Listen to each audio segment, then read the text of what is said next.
Hey guys, അപ്പോൾ എല്ലാവർക്കും സുഖമാണെന്ന് വിശ്വസിക്കുന്നു. അപ്പോൾ ഇന്ന് ഞാൻ നിങ്ങൾക്ക് വേണ്ടി കൊണ്ടുവന്നിരിക്കുന്ന മൂവി 2026 ഇപ്പോൾ റീസെന്റ് ആയിട്ട് പുറത്തിറങ്ങിയ കളേഴ്സ് ഓഫ് എവിൽ ബ്ലാക്ക് എന്ന് പറഞ്ഞൊരു പോളിഷ് ക്രൈം ത്രില്ലർ മൂവിയാണ് ഇന്ന് ഞാൻ നിങ്ങൾക്ക് വേണ്ടി കൊണ്ടുവന്നിരിക്കുന്നത്.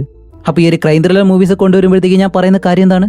നിങ്ങളെല്ലാവരും ഈ ഒരു കഥയോടൊപ്പം തന്നെ സഞ്ചരിച്ച് ആ ഒരു കൊലയാളിയെ കണ്ടുപിടിക്കാൻ ശ്രമിക്കുക എന്നത് മാത്രമാണ്. അതുപോലെ തന്നെയാണ് ഇന്നത്തെ ഈ ഒരു മൂവിയിലും. പ്രത്യേകിച്ചൊന്നും പറയണ്ടല്ലോ, നമ്മുടെ ചാനലിൽ കാണുന്നവർക്ക് എല്ലാവർക്കും ഇപ്പോൾ നിങ്ങളെല്ലാവരും കഥ പറഞ്ഞ് പകുതിയാവുന്നതിന് മുന്നേ തന്നെ കൊലയാളിയെ കണ്ടുപിടിക്കാൻ ശ്രമിക്കുമെന്ന് എനിക്കറിയാം. അതുകൊണ്ട് ഈ ഒരു കഥയിൽ നമുക്ക് നോക്കാം ആരാണ് കൊലയാളി എന്ന്, ആരൊക്കെ കണ്ടുപിടിക്കുന്നുവെന്ന്. അപ്പോൾ ഇതുപോലെ ഇൻട്രസ്റ്റിംഗ് ആയിട്ടുള്ള ക്രൈം ത്രില്ലർ കഥകൾ കേൾക്കാനായിട്ട് നിങ്ങൾ എല്ലാവരും തയ്യാറാണെങ്കിൽ കഥ പറയാനായിട്ട് ഞാനും തയ്യാറാണ്. അപ്പോൾ എങ്ങനെ അധികം താമസിക്കാതെ നമുക്ക് നേരെ ഇന്നത്തെ ആ ഒരു കഥയിലേക്ക് പോവാം. ഈ കഥ തുടങ്ങുമ്പോൾ തന്നെ കാണിക്കുന്നത് ഒരു ചെറിയ പയ്യനെയാണ്. തന്റെ സ്കൂൾ കഴിഞ്ഞിട്ട് വീട്ടിലേക്ക് പോകുന്ന ആ ഒരു ചെറിയ പയ്യൻ റോഡിലാണെങ്കിൽ ഒരു കറുത്ത കളർ കാർ കിടക്കുന്നു. ഈ കാർ കാണുന്നതും ആ ഒരു ചെറിയ പയ്യൻ നേരെ ആ ഒരു കാറിലേക്ക് കയറാണ്. അങ്ങനെ കയറണമെന്നുണ്ടെങ്കിൽ എന്തായാലും കാറിലിരിക്കുന്ന ആൾ അവൻ അറിയാവുന്ന ഒരാളായിരിക്കണം. അങ്ങനെ ആ ഒരു ചെറിയ പയ്യനുമായിട്ട് അവിടെ നിന്ന് പോകുന്ന ഒരാള് കുറച്ച് കഴിഞ്ഞിട്ട് കാണിക്കുമ്പോൾ ആ ഒരു ചെറിയ പയ്യൻ ഒരു കാടിനുള്ളിൽ മയങ്ങി കിടക്കുന്നു. അവന്റെ അടുത്തായിട്ട് തന്നെ കയ്യിൽ ഹാക്സോ ബ്ലേഡും വെച്ചിട്ട് ഒരാൾ ആ ഒരു പയ്യന്റെ തലയ്ക്കടുത്തേക്ക് ഇങ്ങനെ വരുന്നതും. അങ്ങനെ ഈ ഒരു സീൻ കട്ട് ചെയ്തിട്ട് അടുത്ത സീനിൽ കാണിക്കുന്നത് നമ്മുടെ ഈ മൂവിയിലെ ഹീറോയാണ്. ഹീറോ വേറെ ഏതോ ഒരു നാട്ടിൽ ജോലി ചെയ്തിരുന്നു. പക്ഷെ അവിടെ എന്തോ ഒരു പ്രശ്നമായിട്ട് ഈ ഒരു നാട്ടിലേക്ക് ട്രാൻസ്ഫർ ആയിട്ട് വന്നേക്കാണ്. അങ്ങനെ ഇവിടെ തന്റെ ഓഫീസിലേക്ക് പോകാനായിട്ട് ഹീറോ രാവിലെ തന്നെ എഴുന്നേറ്റ് റെഡി ആയിട്ട് തന്റെ ഓഫീസിലേക്ക് പോകുന്നതും അവിടെ ഹീറോയുടെ ചീഫായിട്ടുള്ള ഒരാള് ഹീറോയെ കണ്ട്, ഹേയ് എങ്ങനെയുണ്ട് ഈ ഒരു നാട്ടുകാരൊക്കെ എല്ലാവരും നിന്നോട് നല്ലതുപോലെ പെരുമാറുന്നുണ്ടോ, സഹകരിക്കുന്നുണ്ടോ എന്നെല്ലാം ചോദിക്കുന്നുണ്ട്. എവിടെ സഹകരിക്കാനായിട്ട്? കാരണം നീ ഒരു പ്രോസിക്യൂട്ടർ അല്ലേ, അതുകൊണ്ട് ആരും അധികം അങ്ങനെ അടുക്കാനായിട്ട് വരത്തില്ല. അങ്ങനെ അത് കഴിഞ്ഞ് ഹീറോ നേരെ ഓഫീസിലേക്ക് വന്നിട്ട് ഇപ്പോൾ ഹീറോയുടെ ജൂനിയർ ആയിട്ടുള്ള ഒരുത്തനുണ്ട്. അവനോട്, എടാ നിനക്ക് ഇതുപോലെ 2 വർഷങ്ങൾക്ക് മുന്നേ കാണാതായിട്ടുള്ള ആഡം എന്ന് പറഞ്ഞൊരു പയ്യന്റെ കേസില്ലേ, അതിനെപ്പറ്റി അറിയുമെന്ന് ചോദിക്കുമ്പോൾ, പിന്നെ ഈ നാട്ടിലെ ആർക്കാണ് ആ ഒരു കാര്യം അറിയാത്തത്? ആ പയ്യനെ കാണാനില്ലാന്ന് പറഞ്ഞതേ ആ ഒരു പയ്യന്റെ അമ്മയായിരുന്നു. അങ്ങനെ ഞങ്ങൾ ഹെലികോപ്റ്ററും നായയിലും എല്ലാം വെച്ചിട്ട് ഈ ഒരു നാട്ടിലെ തിരക്കാനായിട്ടുള്ള ഒരു സ്ഥലം പോലുമില്ല. പക്ഷെ 2 ദിവസം കഴിഞ്ഞിട്ടാണെങ്കിലും ആ ഒരു അമ്മ വന്നിട്ട്, സോറി എന്റെ മകൻ എന്റെ റിലേറ്റീവിന്റെ കൂടെ തന്നെ ഉണ്ടായിരുന്നു, കേസ് ഞങ്ങൾ തിരിച്ചെടുക്കാമെന്ന് പറഞ്ഞിട്ട് അവർ സിമ്പിളായിട്ട് പോയി. അപ്പോൾ ഹീറോ ചോദിക്കും, ഷടാ സ്വന്തം മകൻ അവരുടെ റിലേറ്റീവിന്റെ വീട്ടിലാണുള്ളത് എന്നുപോലെ അറിയാത്തൊരമ്മയോ? അല്ല, ചോദിക്കാൻ കാരണം വേറെ ഒന്നല്ല, ഞാൻ ഇതിനു മുന്നേ ഒരു സ്ഥലത്ത് വർക്ക് ചെയ്തെന്ന് പറഞ്ഞല്ലോ. അവിടെ വർക്ക് ചെയ്തപ്പോൾ എൻ്റെ ഒരു ഫ്രണ്ട്, അവൻ ഈ ഒരു ക്രൈം ഡീറ്റെയിൽസിന്റെ വിവരങ്ങളൊക്കെ എടുക്കുന്ന ഒരുത്തനാണ്. അവൻ ഈ ഒരു നാട്ടിലെ ആദം എന്ന് പറഞ്ഞ ആ ഒരു പയ്യന്റെ കാണാതാവലിനെ പറ്റിയുള്ള ആ ഒരു കേസ് ഫയലെല്ലാം എടുക്കാൻ ശ്രമിച്ചപ്പോഴത്തേക്കും അങ്ങനെ ഒരു കേസ് ഫയൽ പോലും ഇല്ല. അതുകൊണ്ടാണ് ഞാൻ നിന്നോട് ആ കേസിനെ പറ്റി അറിയാൻ വേണ്ടി ചോദിച്ചെന്ന് പറയുമ്പോൾ അവൻ പറയും, നമ്മളോട് ചോദിച്ചിട്ട് ഒരു കാര്യമില്ല, ആ ഒരു കേസ് ഹാൻഡിൽ ചെയ്ത ആ ഒരു ഇൻസ്പെക്ടറിനോട് പോയി ചോദിച്ചാൽ മതി എന്ന് പറയുന്നത്. അങ്ങനെ ആ ഒരു ജൂനിയർ പയ്യനുമായിട്ട് നേരെ ഇവരുടെ ആ ഒരു ചീഫ് ഉണ്ടല്ലോ, ആ ജൂനിയറിനെ നമുക്ക് എന്തായാലും ആൻഡ്രൂ എന്ന് വിളിക്കാം. അങ്ങനെ ആൻഡ്രൂ ആയിട്ട് നമ്മുടെ ഹീറോ നേരെ പോകുന്നത് ഇവരുടെ ആ ഒരു ചീഫിന്റെ ഭാര്യയുടെ റെസ്റ്റോറൻറ്റിലേക്കാണ്. കാരണം അവരൊരു റെസ്റ്റോറൻറ്റ് നടത്താണ്. ഇപ്പൊ അവിടെ വന്നിട്ട് ഇവർ രണ്ടുപേരും കോഫി എല്ലാം ഓർഡർ ചെയ്തിട്ട് സംസാരിക്കുമ്പോഴത്തേക്കാണ് അവിടേക്ക് പുതിയൊരു ലേഡിയെ കാണിക്കുന്നത്. അവൾ ഈ ഒരു പട്ടണത്തിലുള്ള ആൾ തന്നെയാണ്, പക്ഷേ 20 വർഷമായിട്ട് ഇവിടെ ഇല്ലായിരുന്നു, വേറെ ഏതോ ഒരു നാട്ടിലായിരുന്നു, ഇപ്പോഴാണ് തിരിച്ചു വന്നത്. അപ്പോൾ നമ്മുടെ ചീഫിന്റെ ഭാര്യ നേരെ ആ ഒരു പെണ്ണിന്റെ അടുത്തേക്ക് വന്നിട്ട്, ഇപ്പൊ അവളെ എന്തായാലും നമുക്ക് ജൂലിയ എന്ന് വിളിക്കാം, ഇതാണ് നമ്മുടെ ഈ മൂവിയിലെ ഹീറോയിൻ. അപ്പോൾ ജൂലിയയുടെ അടുത്തേക്ക് വന്ന ആ ഒരു ലേഡി ചോദിക്കും, അല്ല ഇതാരാ, നിന്റെ മകനാണോ? അപ്പോൾ ജൂലിയ പറയും, അത് എന്റെ മകനാണ്. അപ്പോൾ ഇവർ ചോദിക്കും, അല്ല അവനൊന്നും മിണ്ടത്തില്ലേ, ഷൈ ടൈപ്പാണോ? എന്റെ മകനും ഇങ്ങനെ തന്നെയാണ് എന്നെല്ലാം പറയുമ്പോഴത്തേക്കും അവരുടെ മകനും ഇവിടേക്ക് വരുന്നുണ്ട്. അപ്പൊ അവരുടെ മകൻ ഇതുപോലെ ചെറിയ കുട്ടിയൊന്നല്ല കേട്ടോ, ഒത്തിരി വലിയ കുട്ടിയാണ്. പക്ഷെ അവർ പറയുന്നത് കേട്ട് കഴിഞ്ഞാല് എന്തോ ചെറിയ കുട്ടിയെ പോലെയാണ്. അപ്പോൾ ഹീറോയിൻ ഇപ്പോൾ തന്റെ മകനെ പറ്റിയും അവൻ ജനിച്ച കാര്യങ്ങളെ പറ്റിയെല്ലാം ഈ ലേഡിയോട് പറയുമ്പോഴത്തേക്കും അവിടെ വേറെ ആരും ഈ പ്ലേറ്റും കാര്യങ്ങളെല്ലാം താഴെ തള്ളിയിട്ടിട്ട് ഭയങ്കരമായിട്ട് സൗണ്ട് കേൾക്കുന്നു. അങ്ങനെ നമ്മുടെ ഹീറോ ഇരിക്കുമ്പോഴത്തേക്കാണ് അവരുടെ ചീഫും അതേപോലെ തന്നെ ആ ഒരു ഇൻസ്പെക്ടർ ഉണ്ടല്ലോ, ആരാണ് നമ്മുടെ ആൻഡ്രൂ പറഞ്ഞ ആ ഒരു കേസ് അന്വേഷിച്ച ഇൻസ്പെക്ടർ, അയാളുമായിട്ട് സംസാരിക്കുന്നു. ഇത് കാണുന്ന ഹീറോ നേരെ ആ ഒരു ഇൻസ്പെക്ടറിന്റെ അടുത്തേക്ക് ചെന്നിട്ട്, സാർ 2 വർഷം മുന്നേ ഇവിടെ കാണാതായിട്ടുള്ള ആഡം എന്ന് പറഞ്ഞ പയ്യനുണ്ടല്ലോ, അവന്റെ കേസിനെ പറ്റിയുള്ള എന്തെങ്കിലും വിവരങ്ങൾ തരാൻ കഴിയുമെന്ന് ചോദിക്കുമ്പോൾ ആ ഒരു ഇൻസ്പെക്ടർ പറയും, അല്ല ആ പയ്യന്റെ കേസിനെ പറ്റി നീ എന്തിനാ ചോദിക്കുന്നത്, അത് അവിടെ വെച്ച് തന്നെ കഴിഞ്ഞു. ആ ഒരു കുട്ടിയുടെ അമ്മ തന്നെ വന്നിട്ട് എന്റെ മകൻ റിലേറ്റീവിന്റെ വീട്ടിൽ തന്നെ ഉണ്ടായിരുന്നു, അതുകൊണ്ട് കേസ് വെറുതെ വിടാൻ പറഞ്ഞതുകൊണ്ട് ഞങ്ങൾ അതിന്റെ പിറകെ പോയില്ല. അല്ല നീ എന്തിനാ ഈ ഒരു കേസിനെ പറ്റി ചോദിക്കുന്നത് ചോദിക്കുമ്പോൾ ഹീറോ പറയും, ഇല്ല സാർ വേറൊന്നുമല്ല, എൻ്റെ ഒരു ഫ്രണ്ട് ഈ ഒരു കേസിന്റെ ഫയലും കാര്യങ്ങളൊക്കെ എടുക്കാൻ ശ്രമിച്ചപ്പോൾ ഈ കേസിനെ പറ്റിയുള്ള ഒരു വിവരവും അവന് കിട്ടിയില്ല എന്നാണ് പറഞ്ഞത്, അതുകൊണ്ട് ചോദിച്ചതാണെന്ന് പറയും. അതുമല്ല ഹീറോ പ്രത്യേകം ചോദിക്കുന്നുണ്ട്, അല്ല പയ്യനെ കിട്ടിയാലോ, അവന്റെ അമ്മയുടെ റിലേറ്റീവിന്റെ വീട്ടിൽ തന്നെ ഉണ്ടായിരുന്നല്ലോ എന്നെല്ലാം ചോദിക്കുമ്പോൾ ഈ ഒരു ഇൻസ്പെക്ടർ, എടാ നീ എന്തിനാ വീണ്ടും ഇങ്ങനെ ചോദിക്കുന്നത്, നിന്റെ ഫ്രണ്ട് വന്ന് ചോദിച്ചിട്ട് ഇപ്പോൾ എന്നെ വെറുതെ ചോദ്യം ചെയ്ത് സമയം കളയാണ്, ആ ഒരു ഫയൽ എന്തായാലും നിങ്ങളുടെ ടേബിളിലുണ്ടാവും, നിങ്ങളുടെ ഓഫീസിൽ തന്നെ പോയി നോക്ക് എന്ന് പറയുമ്പോൾ ഹീറോ നേരെ ഇവരുടെ ഓഫീസിലേക്ക് വന്നിട്ട് ഈ ഒരു പ്രോസിക്യൂട്ടറിന്റെ ഓഫീസിലും അതുപോലെ ആ ഒരു കേസ് ഫയൽ കാണുമല്ലോ, അതുകൊണ്ട് ഹീറോ ഓഫീസിൽ വന്ന ആ ഒരു ഫയൽ അന്വേഷിക്കുമ്പോഴത്തേക്കും അവിടെയും ഇവിടെയും കാണുന്നില്ല. ഇങ്ങനെ വിട്ടാൽ ശരിയാവത്തില്ല എന്ന് പറഞ്ഞിട്ട് ഹീറോ നേരെ പോകുന്നത് ആ ഒരു കാണാതായ പയ്യനുണ്ടല്ലോ ആഡം എന്ന് പറഞ്ഞിട്ട് അവന്റെ അമ്മയുടെ അടുത്തേക്ക്. ഇപ്പോൾ അവൻ്റെ അമ്മയുടെ അടുത്ത് ചോദിച്ചു കഴിഞ്ഞാൽ എല്ലാ കാര്യങ്ങളും അറിയാൻ കഴിയുമല്ലോ. അങ്ങനെ ഹീറോ വന്നിട്ട് ആ ഒരു ലേഡിയോട് ചോദിക്കുമ്പോഴത്തേക്കും അവർക്ക് ആഡം കൂടാതെ 3 കുട്ടികളുണ്ട്. അപ്പോൾ 4ാമത്തെ കുട്ടിയാണ് ആഡം. അപ്പോൾ അവർ പറയും എന്നെ കൊണ്ട് 4 കുട്ടികളെ നോക്കാൻ കഴിയത്തില്ല, അതുകൊണ്ടാണ് ആഡമിനെ മാത്രം അവൻ്റെ റിലേറ്റീവിൻ്റെ വീട്ടിലേക്ക് അയച്ചത് എന്നെല്ലാം പറയുമ്പോഴത്തേക്കും നമ്മുടെ ഹീറോ ഈ ഒരു വീട് ശ്രദ്ധിക്കുന്നുണ്ട്. സത്യത്തിൽ ഈ ഒരു വീട് അടുത്തായിട്ടാണ് നിർമ്മിച്ചത്. അപ്പോൾ ഹീറോ ചോദിക്കും, അല്ല മേഡം, നിങ്ങളല്ലേ പറഞ്ഞ് ഒറ്റയ്ക്കാണ് ഈ ഒരു കുട്ടികളെല്ലാം നോക്കുന്നതെന്ന്. അങ്ങനെയല്ല, നിങ്ങൾ ഈ ഒരു പുതിയ വീട് എങ്ങനെ മെയിൻറ്റെയിൻ ചെയ്യും? അതിന് പണം ഒരുപാട് വേണമല്ലോ. അതിന് നിങ്ങൾ എന്താ ചെയ്യുന്നതെന്ന് ചോദിക്കുമ്പോൾ അവർ പറയും അതൊക്കെ അങ്ങ് അടഞ്ഞു പോകും എന്ന് പറയുമ്പോഴത്തേക്കും ഹീറോ അതിനെപ്പറ്റി കൂടുതൽ കാര്യങ്ങൾ ചോദിക്കുമ്പോൾ അവർ പറയാൻ എന്തോ മടിയുള്ളതുപോലെ തിരിച്ചു മറിച്ചും വേറെ എന്തൊക്കെയോ പറയുന്നു. അപ്പോൾ ഹീറോ അടുത്ത ചോദ്യം, ശരി, നിങ്ങളുടെ മകൻ റിലേറ്റീവിൻ്റെ വീട്ടിലുണ്ടെന്നല്ലേ പറഞ്ഞത്? ആ റിലേറ്റീവിൻ്റെ വീട് എവിടെയാണ്? അവരുടെ പേരെന്താണ് എന്ന് ചോദിക്കുമ്പോഴത്തേക്കാണ് ഒരു അമ്മ പറയേണ്ട മറുപടിയാണോ ഇത്? നിങ്ങൾ തന്നെ കേട്ടോ. ആ അമ്മ പറയാണ് അവൻ ആരുടെ വീട്ടിലാണെന്നോ ആ റിലേറ്റീവിൻ്റെ പേരെന്താണോ എവിടെയാണെന്ന് പോലും അവർക്ക് അറിയത്തില്ലാന്ന്. ഇപ്പൊ ഇതെല്ലാം കേൾക്കുന്ന ഹീറോയ്ക്ക് എങ്ങനെ ഉണ്ടാവും? അങ്ങനെ അവിടെ നിന്ന് പോയ ഹീറോ ഇപ്പൊ അത് കഴിഞ്ഞിട്ട് നമ്മുടെ ഹീറോയിനെ കാണിക്കുമ്പോഴത്തേക്ക് ജൂലിയ അവളിപ്പോൾ ഒരു കല്ലറയുടെ അടുത്ത് വന്ന് നിൽക്കാണ്. അവിടെ ആ കല്ലറയിലുള്ളത് സത്യം പറഞ്ഞാൽ ഒരു 10 വയസ്സുള്ള പെൺകുട്ടിയുടെ ശരീരമാണ്. ആ 10 വയസ്സുള്ള പെൺകുട്ടിയും നമ്മുടെ ഹീറോയിൻ തമ്മിൽ എന്താണ് കണക്ഷനൊന്നും അറിയത്തില്ല. പക്ഷെ കുറേ നേരമായിട്ട് ഹീറോയിൻ അവിടെ തന്നെ നിൽക്കുന്നുണ്ട്. അങ്ങനെ അത് കഴിഞ്ഞിട്ട് ഹീറോയിൻ ഒരു ഷോപ്പിലേക്ക് പോവാണ് തന്റെ മകനെ കൂട്ടിയിട്ട്. അപ്പോൾ ഹീറോയിൻ ഈ നാട്ടിലേക്ക് വരുമ്പോൾ ഹീറോയിന് അവളുടെ അമ്മയും ഫാമിലിയൊക്കെ ഉണ്ട്. പക്ഷേ അവൾ ഇവിടേക്ക് വന്ന കാര്യമുണ്ടല്ലോ അതൊരിക്കലും അവളുടെ അമ്മയോട് പറഞ്ഞിട്ടില്ല. അങ്ങനെ ആ ഒരു ഷോപ്പിൽ നിൽക്കുമ്പോഴത്തേക്കാണ് ഹീറോയിൻ്റെ ഒരു സ്കൂൾ ഫ്രണ്ട് അവൾ ഈ ഒരു ഷോപ്പിൽ വെച്ച് കാണുന്നത്. ഇപ്പം അവൻ വന്നിട്ട് സാധാരണ സംസാരിക്കുമ്പോഴത്തേക്കും ഹീറോയിനെ തൊട്ട് സംസാരിക്കുന്നത്, അതുപോലെ അത്ര അടുത്ത് സംസാരിക്കുന്നത്, ഇതുപോലെയെല്ലാം കാണുമ്പോഴത്തേക്കും അത്ര നല്ലതുപോലെ തോന്നുന്നില്ല നമുക്ക്. അപ്പോൾ ഹീറോയിനും അവനോട് സംസാരിക്കാൻ വലിയ രീതിയിൽ താല്പര്യം കാണിക്കാതെ അവിടെ നിന്ന് തന്റെ മകനെയും വിളിച്ചിട്ട് ഇപ്പം ഇവർ താമസിക്കുന്ന ആ ഒരു വീട്ടിലേക്ക് തന്നെ തിരിച്ചു വരികയാണ്. ഇപ്പം അത് കഴിഞ്ഞിട്ട് അടുത്ത ദിവസം കാണിക്കുമ്പോഴത്തേക്കാണ് ഈ ടൗണിൽ എന്തോ ഒരു ഫെസ്റ്റിവൽ ഉണ്ട്. അതുപോലെ നമ്മുടെ ഹീറോ അവന്റെ ഭാര്യയും കുട്ടിയും വേറൊരിടത്താണ് താമസിക്കുന്നത്. അവിടെ നിന്ന് ഹീറോയുടെ മകളുണ്ടല്ലോ അവളെയും ഇവിടേക്ക് കൊണ്ടുവന്നിട്ട് ഈ ഒരു ഫെസ്റ്റിവലിലേക്ക് കൊണ്ടുവരികയാണ്. ഇതേ സമയം തന്നെ അവിടെ നമ്മുടെ ഹീറോയിനും ഉണ്ട്, അവളുടെ മകനും ഉണ്ട്. അതുപോലെ ഇവർ രണ്ടുപേരും ഇന്നലെ ആ ഒരു ചീഫിന്റെ ഭാര്യയുടെ റെസ്റ്റോറൻറ്റിൽ വെച്ചിട്ട് കണ്ടിരുന്നല്ലോ. അതുകൊണ്ട് ഇവർ രണ്ടുപേരും അവിടെ വെച്ച് കണ്ടിട്ട് ഈ കുട്ടികളെ രണ്ടുപേരും കളിക്കുന്നൊരിടത്തേക്ക് വിട്ടിട്ട് രണ്ടുപേരും സംസാരിക്കുകയാണ്. അങ്ങനെ സംസാരിച്ച് കഴിഞ്ഞിട്ട് നമ്മുടെ ഹീറോയിൻ അവളുടെ മകനെ കൊണ്ട് മറ്റൊരു ഗെയിം കളിക്കുന്ന ഒരു ഭാഗത്തേക്ക് പോകുന്നതും ഇപ്പോൾ ഹീറോയിൻ്റെ അടുത്തേക്ക് തൊപ്പിയെല്ലാം ഇട്ടിട്ട് ഒരുത്തം വരുന്നുണ്ട്.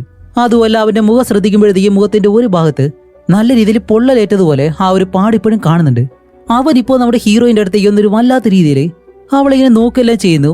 അതിന് കാരണം വേറെ ഒന്നുമല്ല, ഇവന്റെ മുഖം ഇതുപോലെ പൊള്ളലേൽക്കാൻ കാരണം നമ്മുടെ ഹീറോയിനാണ്. എന്താണെന്ന് വെച്ചാൽ ഇവരെല്ലാവരും കുട്ടിക്കാലത്ത് ഒരേ സ്കൂളിലാണ് പഠിച്ചത്. അപ്പോൾ നമ്മുടെ ഹീറോയിൻ ചെയ്ത എന്തോ ഒരു കാര്യം കൊണ്ടാണ് ഇവന്റെ മുഖത്ത് ഇതുപോലെ ഒരു പൊള്ളൽ വന്നത്. ഇപ്പം ആ ഒരു പ്രതികാരമെല്ലാം ഉള്ളിൽ വെച്ചിട്ട് അവൻ വന്ന് ഹീറോയിനോട് സംസാരിക്കുമ്പോൾ അവനാണെന്ന് അറിയുന്നത് ഹീറോയിൻ ഇവന്റെ അടുത്ത് നിന്നാലും ശരിയാവത്തില്ല എന്ന് പറഞ്ഞിട്ട് അവളുടെ മകനെ വിളിച്ച് അവിടെ നിന്ന് മറ്റൊരു ഭാഗത്തേക്ക് പോവാണ്. അപ്പൊ ഈ ഒരു പട്ടണത്തിലെ മേയർ ഉണ്ടല്ലോ അയാൾ ഇപ്പോൾ ഒരു സ്റ്റേജിൽ കയറി നിന്ന് സംസാരിക്കുന്നുണ്ട്. അവിടെ വന്ന ഹീറോയിൻ ആണെങ്കിലോ ആ ഒരു മേയറിനെ തന്നെ കണ്ണെടുക്കാതെ നോക്കി നിൽക്കുന്നു. അതിന് കാരണം വേറെ ഒന്നല്ല, നമ്മുടെ ഹീറോയിൻ്റെ അമ്മയുണ്ടെന്ന് പറഞ്ഞല്ലോ. ആ അമ്മ വേറെ ആരുമല്ല, ഈ ഒരു മേയറാണ്. ഇപ്പൊ അവർ സംസാരിക്കുമ്പോഴത്തേക്ക് അവരുടെ പിറകെ ഒരു ഫാമിലി ഉണ്ട്, ഒരു വലിയ പണക്കാര കുടുംബം. അവർ ഇവിടെയുള്ള ഒരു ചർച്ചിന് വേണ്ടിയിട്ട് ഒരുപാട് കാര്യങ്ങളും സംഭാവനകളൊക്കെ ചെയ്തിട്ടുണ്ട്. അപ്പൊ അതിനെ പറ്റിയെല്ലാം ഈ ഒരു മേയർ ആ ഒരു കുടുംബത്തെ പറ്റിയെല്ലാം ഭയങ്കരമായിട്ട് സ്റ്റേജിൽ നിന്ന് സംസാരിക്കുകയാണ്. അങ്ങനെ ഇതെല്ലാം കുറെ നേരം കുറച്ച് ഇമോഷണൽ ആയിട്ട് തന്നെ നമ്മുടെ ഹീറോയിൻ നോക്കി നിന്നിട്ട് പെട്ടെന്ന് തിരിയുന്നതും വേറൊന്നുമല്ല, ഹീറോയിന്റെ മകനെ കാണാനില്ല. അതുമല്ല ഹീറോയിൻ ഇപ്പോൾ ആ ഒരു ഫെസ്റ്റിവലിലെ പല ഭാഗങ്ങളിലും നല്ലതുപോലെ അവളുടെ മകനെ നോക്കുന്നുണ്ട്. പക്ഷെ എവിടെയും ആ ഒരു പയ്യനെ കാണാനില്ല. അതുപോലെ നേരത്തെ ആ ഒരു മുഖം പൊള്ളി ഒരുത്തൻ തൊപ്പിയിട്ട അവൻ നമ്മുടെ ഹീറോയിനോട് വന്ന് സംസാരിച്ചെന്നല്ലോ, ഇപ്പൊ അവനെയും കാണുന്നില്ല. അപ്പോൾ ഹീറോയിൻ ചിന്തിക്കുന്നത് എന്താണ്, ആൾറെഡി തന്നെ അവനുമായിട്ടൊരു ശത്രുത ഹീറോയിനുണ്ട്. ഇനിയിപ്പോൾ ആ ഒരു ദേഷ്യം വെച്ചിട്ട് തന്റെ മകനെ അവൻ തട്ടിക്കൊണ്ട് പോയതായിരിക്കോ എന്നുള്ള പേടിയിലെ നേരെ സ്റ്റേഷനിൽ നിന്ന് പരാതി കൊടുക്കുന്നതും ഇപ്പോൾ നമ്മുടെ ഹീറോ, ഇൻസ്പെക്ടർ, ആ ഒരു ചീഫ്, ഹീറോയിൻ ഇവരെല്ലാവരും ആ ഒരു തൊപ്പിക്കാരനുണ്ടല്ലോ അവനെ വിളിച്ച് സ്റ്റേഷനിലേക്ക് കൊണ്ടുവന്നിട്ട് ഇപ്പോൾ ഹീറോയിന്റെ മകനെ പറ്റി ചോദിക്കുമ്പോഴത്തേക്ക് അവൻ പറയും, നിങ്ങൾ പറയുന്നത് പോലെ അവളുടെ മകനെ തട്ടിക്കൊണ്ടുപോയത് ഞാനൊന്നുമല്ല. ശരി തന്നെയാണ്, എനിക്ക് അവളോടൊരു ദേഷ്യമുണ്ട്, അതുകൊണ്ട് അവളോട് സംസാരിക്കാനാണ് ഞാൻ ചെന്നു. അത് കഴിഞ്ഞ് ഞാനൊരു ബാറിലേക്ക് പോയി. വേണമെന്നുണ്ടെങ്കിൽ നിങ്ങൾ അവിടെ പോയി ചോദിച്ചോ, തെളിവ് അവിടെയുണ്ട്, അവിടെ സാക്ഷികളുണ്ടെന്ന് അവൻ പറയുന്നതും ഇപ്പോൾ നമ്മുടെ ഹീറോ ചോദിക്കും, ഓക്കെ നീ പറയുന്നതെല്ലാം ശരി തന്നെയാണ്, പക്ഷേ ഹീറോയിനായിട്ട് നിനക്കുള്ള ആ ഒരു ശത്രുത എന്താണ്? എന്തുകൊണ്ടാണ് നീ അവളോട് അങ്ങനെ മോശമായിട്ട് സംസാരിക്കുന്നത് ചോദിക്കുമ്പോൾ അവൻ പറയും, ദേ എന്റെ മുഖം കണ്ടോ, ഇതിങ്ങനെ ആവാൻ കാരണം അവളാണ്. കുട്ടിക്കാലത്ത് അവളും അവളുടെ സുഹൃത്തുക്കളും കൂടി ചേർന്ന് എന്നെ നല്ലതുപോലെ ഉപദ്രവിച്ച് ഒരു തീയിലേക്ക് തള്ളിയിട്ടത് കൊണ്ടാണ് എന്റെ മുഖം ഇതുപോലെ മാറിയത്. അല്ല, നിങ്ങൾക്ക് ഇപ്പോഴും അവൾ ആരാണെന്ന് അറിയത്തില്ലേ? നമ്മുടെ ഈ ഒരു പട്ടണത്തിലെ മേയറിന്റെ മകളാണെന്ന് പറയുന്നതും ഇപ്പോഴാണ് നമ്മുടെ ഹീറോയ്ക്കും അതേപോലെ തന്നെ ആ ഒരു ചീഫിനും ഹീറോയിൻ ആരാണെന്നുള്ള കാര്യം തന്നെ അറിയുന്നത്. അങ്ങനെ അത് കഴിഞ്ഞിട്ട് നമ്മുടെ ഹീറോ നേരെ പോകുന്നത് ആ ഒരു മുഖം പൊള്ളി അവനുണ്ടല്ലോ അവന്റെ അച്ഛൻ്റെ അടുത്തേക്കാണ്. ഇവിടെയുള്ള ചർച്ചിലാണ് അയാൾ ജോലി ചെയ്യുന്നത്. പക്ഷെ എന്താ പ്രശ്നം, അയാൾക്ക് നടക്കാൻ കഴിയത്തില്ല, ഒരു വീൽ ചെയറിലാണ് അയാൾ പോകുന്നത്.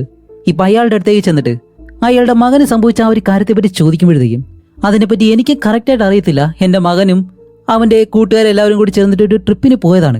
അവിടെ വെച്ചിട്ട് എൻ്റെ മകൻ ആ ഒരു പെൺകുട്ടിയോട് എന്തോ തെറ്റായിട്ട് സംസാരിച്ചെന്നോ അവളത് തെറ്റായിട്ട് വിചാരിച്ച് അവളുടെ സുഹൃത്തുക്കളും കൂടി ചേർന്ന് എൻ്റെ മകനെ അടിച്ച് തീയിലേക്ക് തള്ളിയിട്ടെന്നാണ് ഞാൻ അറിഞ്ഞത്. പക്ഷെ ഈ ഒരു ദേഷ്യം മനസ്സിൽ വെച്ചിട്ട് എൻ്റെ മകൻ ഒരിക്കലും ഒരു കുട്ടിയെ തട്ടിക്കൊണ്ടു പോകാനുള്ള കാര്യങ്ങളൊന്നും ചെയ്യത്തില്ല, അതെനിക്ക് ഉറപ്പാണ് എന്ന് ആ ഒരു അച്ഛൻ പറയുന്നുണ്ട്.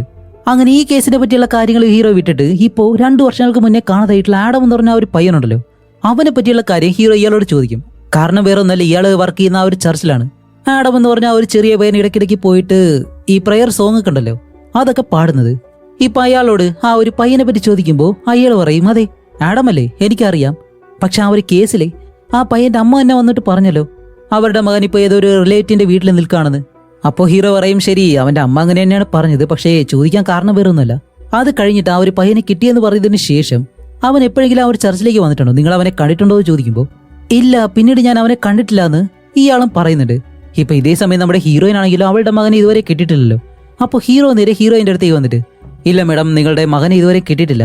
ഇനിയിപ്പോ ഫെസ്റ്റിവലിൽ നിന്ന് നിങ്ങളുടെ മകൻ നിങ്ങൾ താമസിക്കുന്ന സ്ഥലത്തേക്ക് പോയിട്ടുണ്ടാവോ എന്ന് പറഞ്ഞിട്ട് ഇവർ രണ്ടുപേരും അവിടേക്ക് പോയി നോക്കുന്നുണ്ട്. പക്ഷെ അവിടെയും ഹീറോയിന്റെ മകനെ കാണുന്നില്ല. അതുമല്ല, ഈ ഒരു പട്ടണത്തിലാണെങ്കിൽ ഇടയ്ക്കിടയ്ക്കായിട്ട് ഇപ്പൊ ഈ ഒരു കുട്ടികളുടെ മരണം ഒരുപാടായിട്ട് വരുന്നുണ്ട് എന്ന് പറഞ്ഞ നമ്മുടെ ഹീറോയിൻ, ഇതിപ്പോഴും അവസാനിച്ചിട്ടില്ലല്ലേ, എന്റെ സഹോദരിയും ഇതുപോലെയാണ് മരിച്ചതെന്ന് ഹീറോയിൻ പെട്ടെന്ന് പറയുമ്പോഴത്തേക്കും ഹീറോ ചോദിക്കും, അല്ല എന്ത്, നിങ്ങളുടെ സഹോദരി ഇതുപോലെയാണ് മരിച്ചതെന്നോ? അതുമല്ല ഒരുപാട് കുട്ടികളെയും കാണാതാവുന്നതെല്ലാം പറഞ്ഞു, എന്താന്ന് ചോദിക്കുമ്പോഴത്തേക്ക് ഹീറോയിൻ പറയും, എന്റെ സഹോദരി ആരെയും കൊന്നതൊന്നുമല്ല, അവള് തന്നെ സൂയിസൈഡ് ചെയ്തതാണ്. പക്ഷെ അവള് സൂയിസൈഡ് ചെയ്യാൻ വേണ്ടിയിട്ട് അവളെ ആരോ പ്രേരിപ്പിച്ചതാണ്. ഇതുപോലെ ഇപ്പോഴും ഈ ഒരു ടൗണിൽ നടക്കുന്നുണ്ടെന്ന് അറിയുമ്പോൾ എനിക്കതൊന്നും വിശ്വസിക്കാൻ കഴിയുന്നില്ല. അപ്പോഴാണ് ഹീറോ അടുത്തൊരു കാര്യം പറയുന്നത്, ഓക്കെ ശരി, എന്തൊക്കെയാവട്ടെ, നിങ്ങളുടെ മകൻ എന്തായാലും ഈ നാട്ടിലേക്ക് വന്നിട്ട് നിങ്ങൾക്കറിയില്ലെങ്കിലും ചിലപ്പോൾ നിങ്ങളുടെ അമ്മയെ കാണാനായിട്ട് പോയിട്ടുണ്ടെങ്കിലും നമുക്ക് അവിടെ പോയി ഒന്ന് അന്വേഷിക്കാമെന്ന് പറഞ്ഞിട്ട് ഇപ്പോൾ ഹീറോയിൻ നേരെ അവളുടെ അമ്മയുടെ വീട്ടിലേക്ക് ചെല്ലുകയാണ്.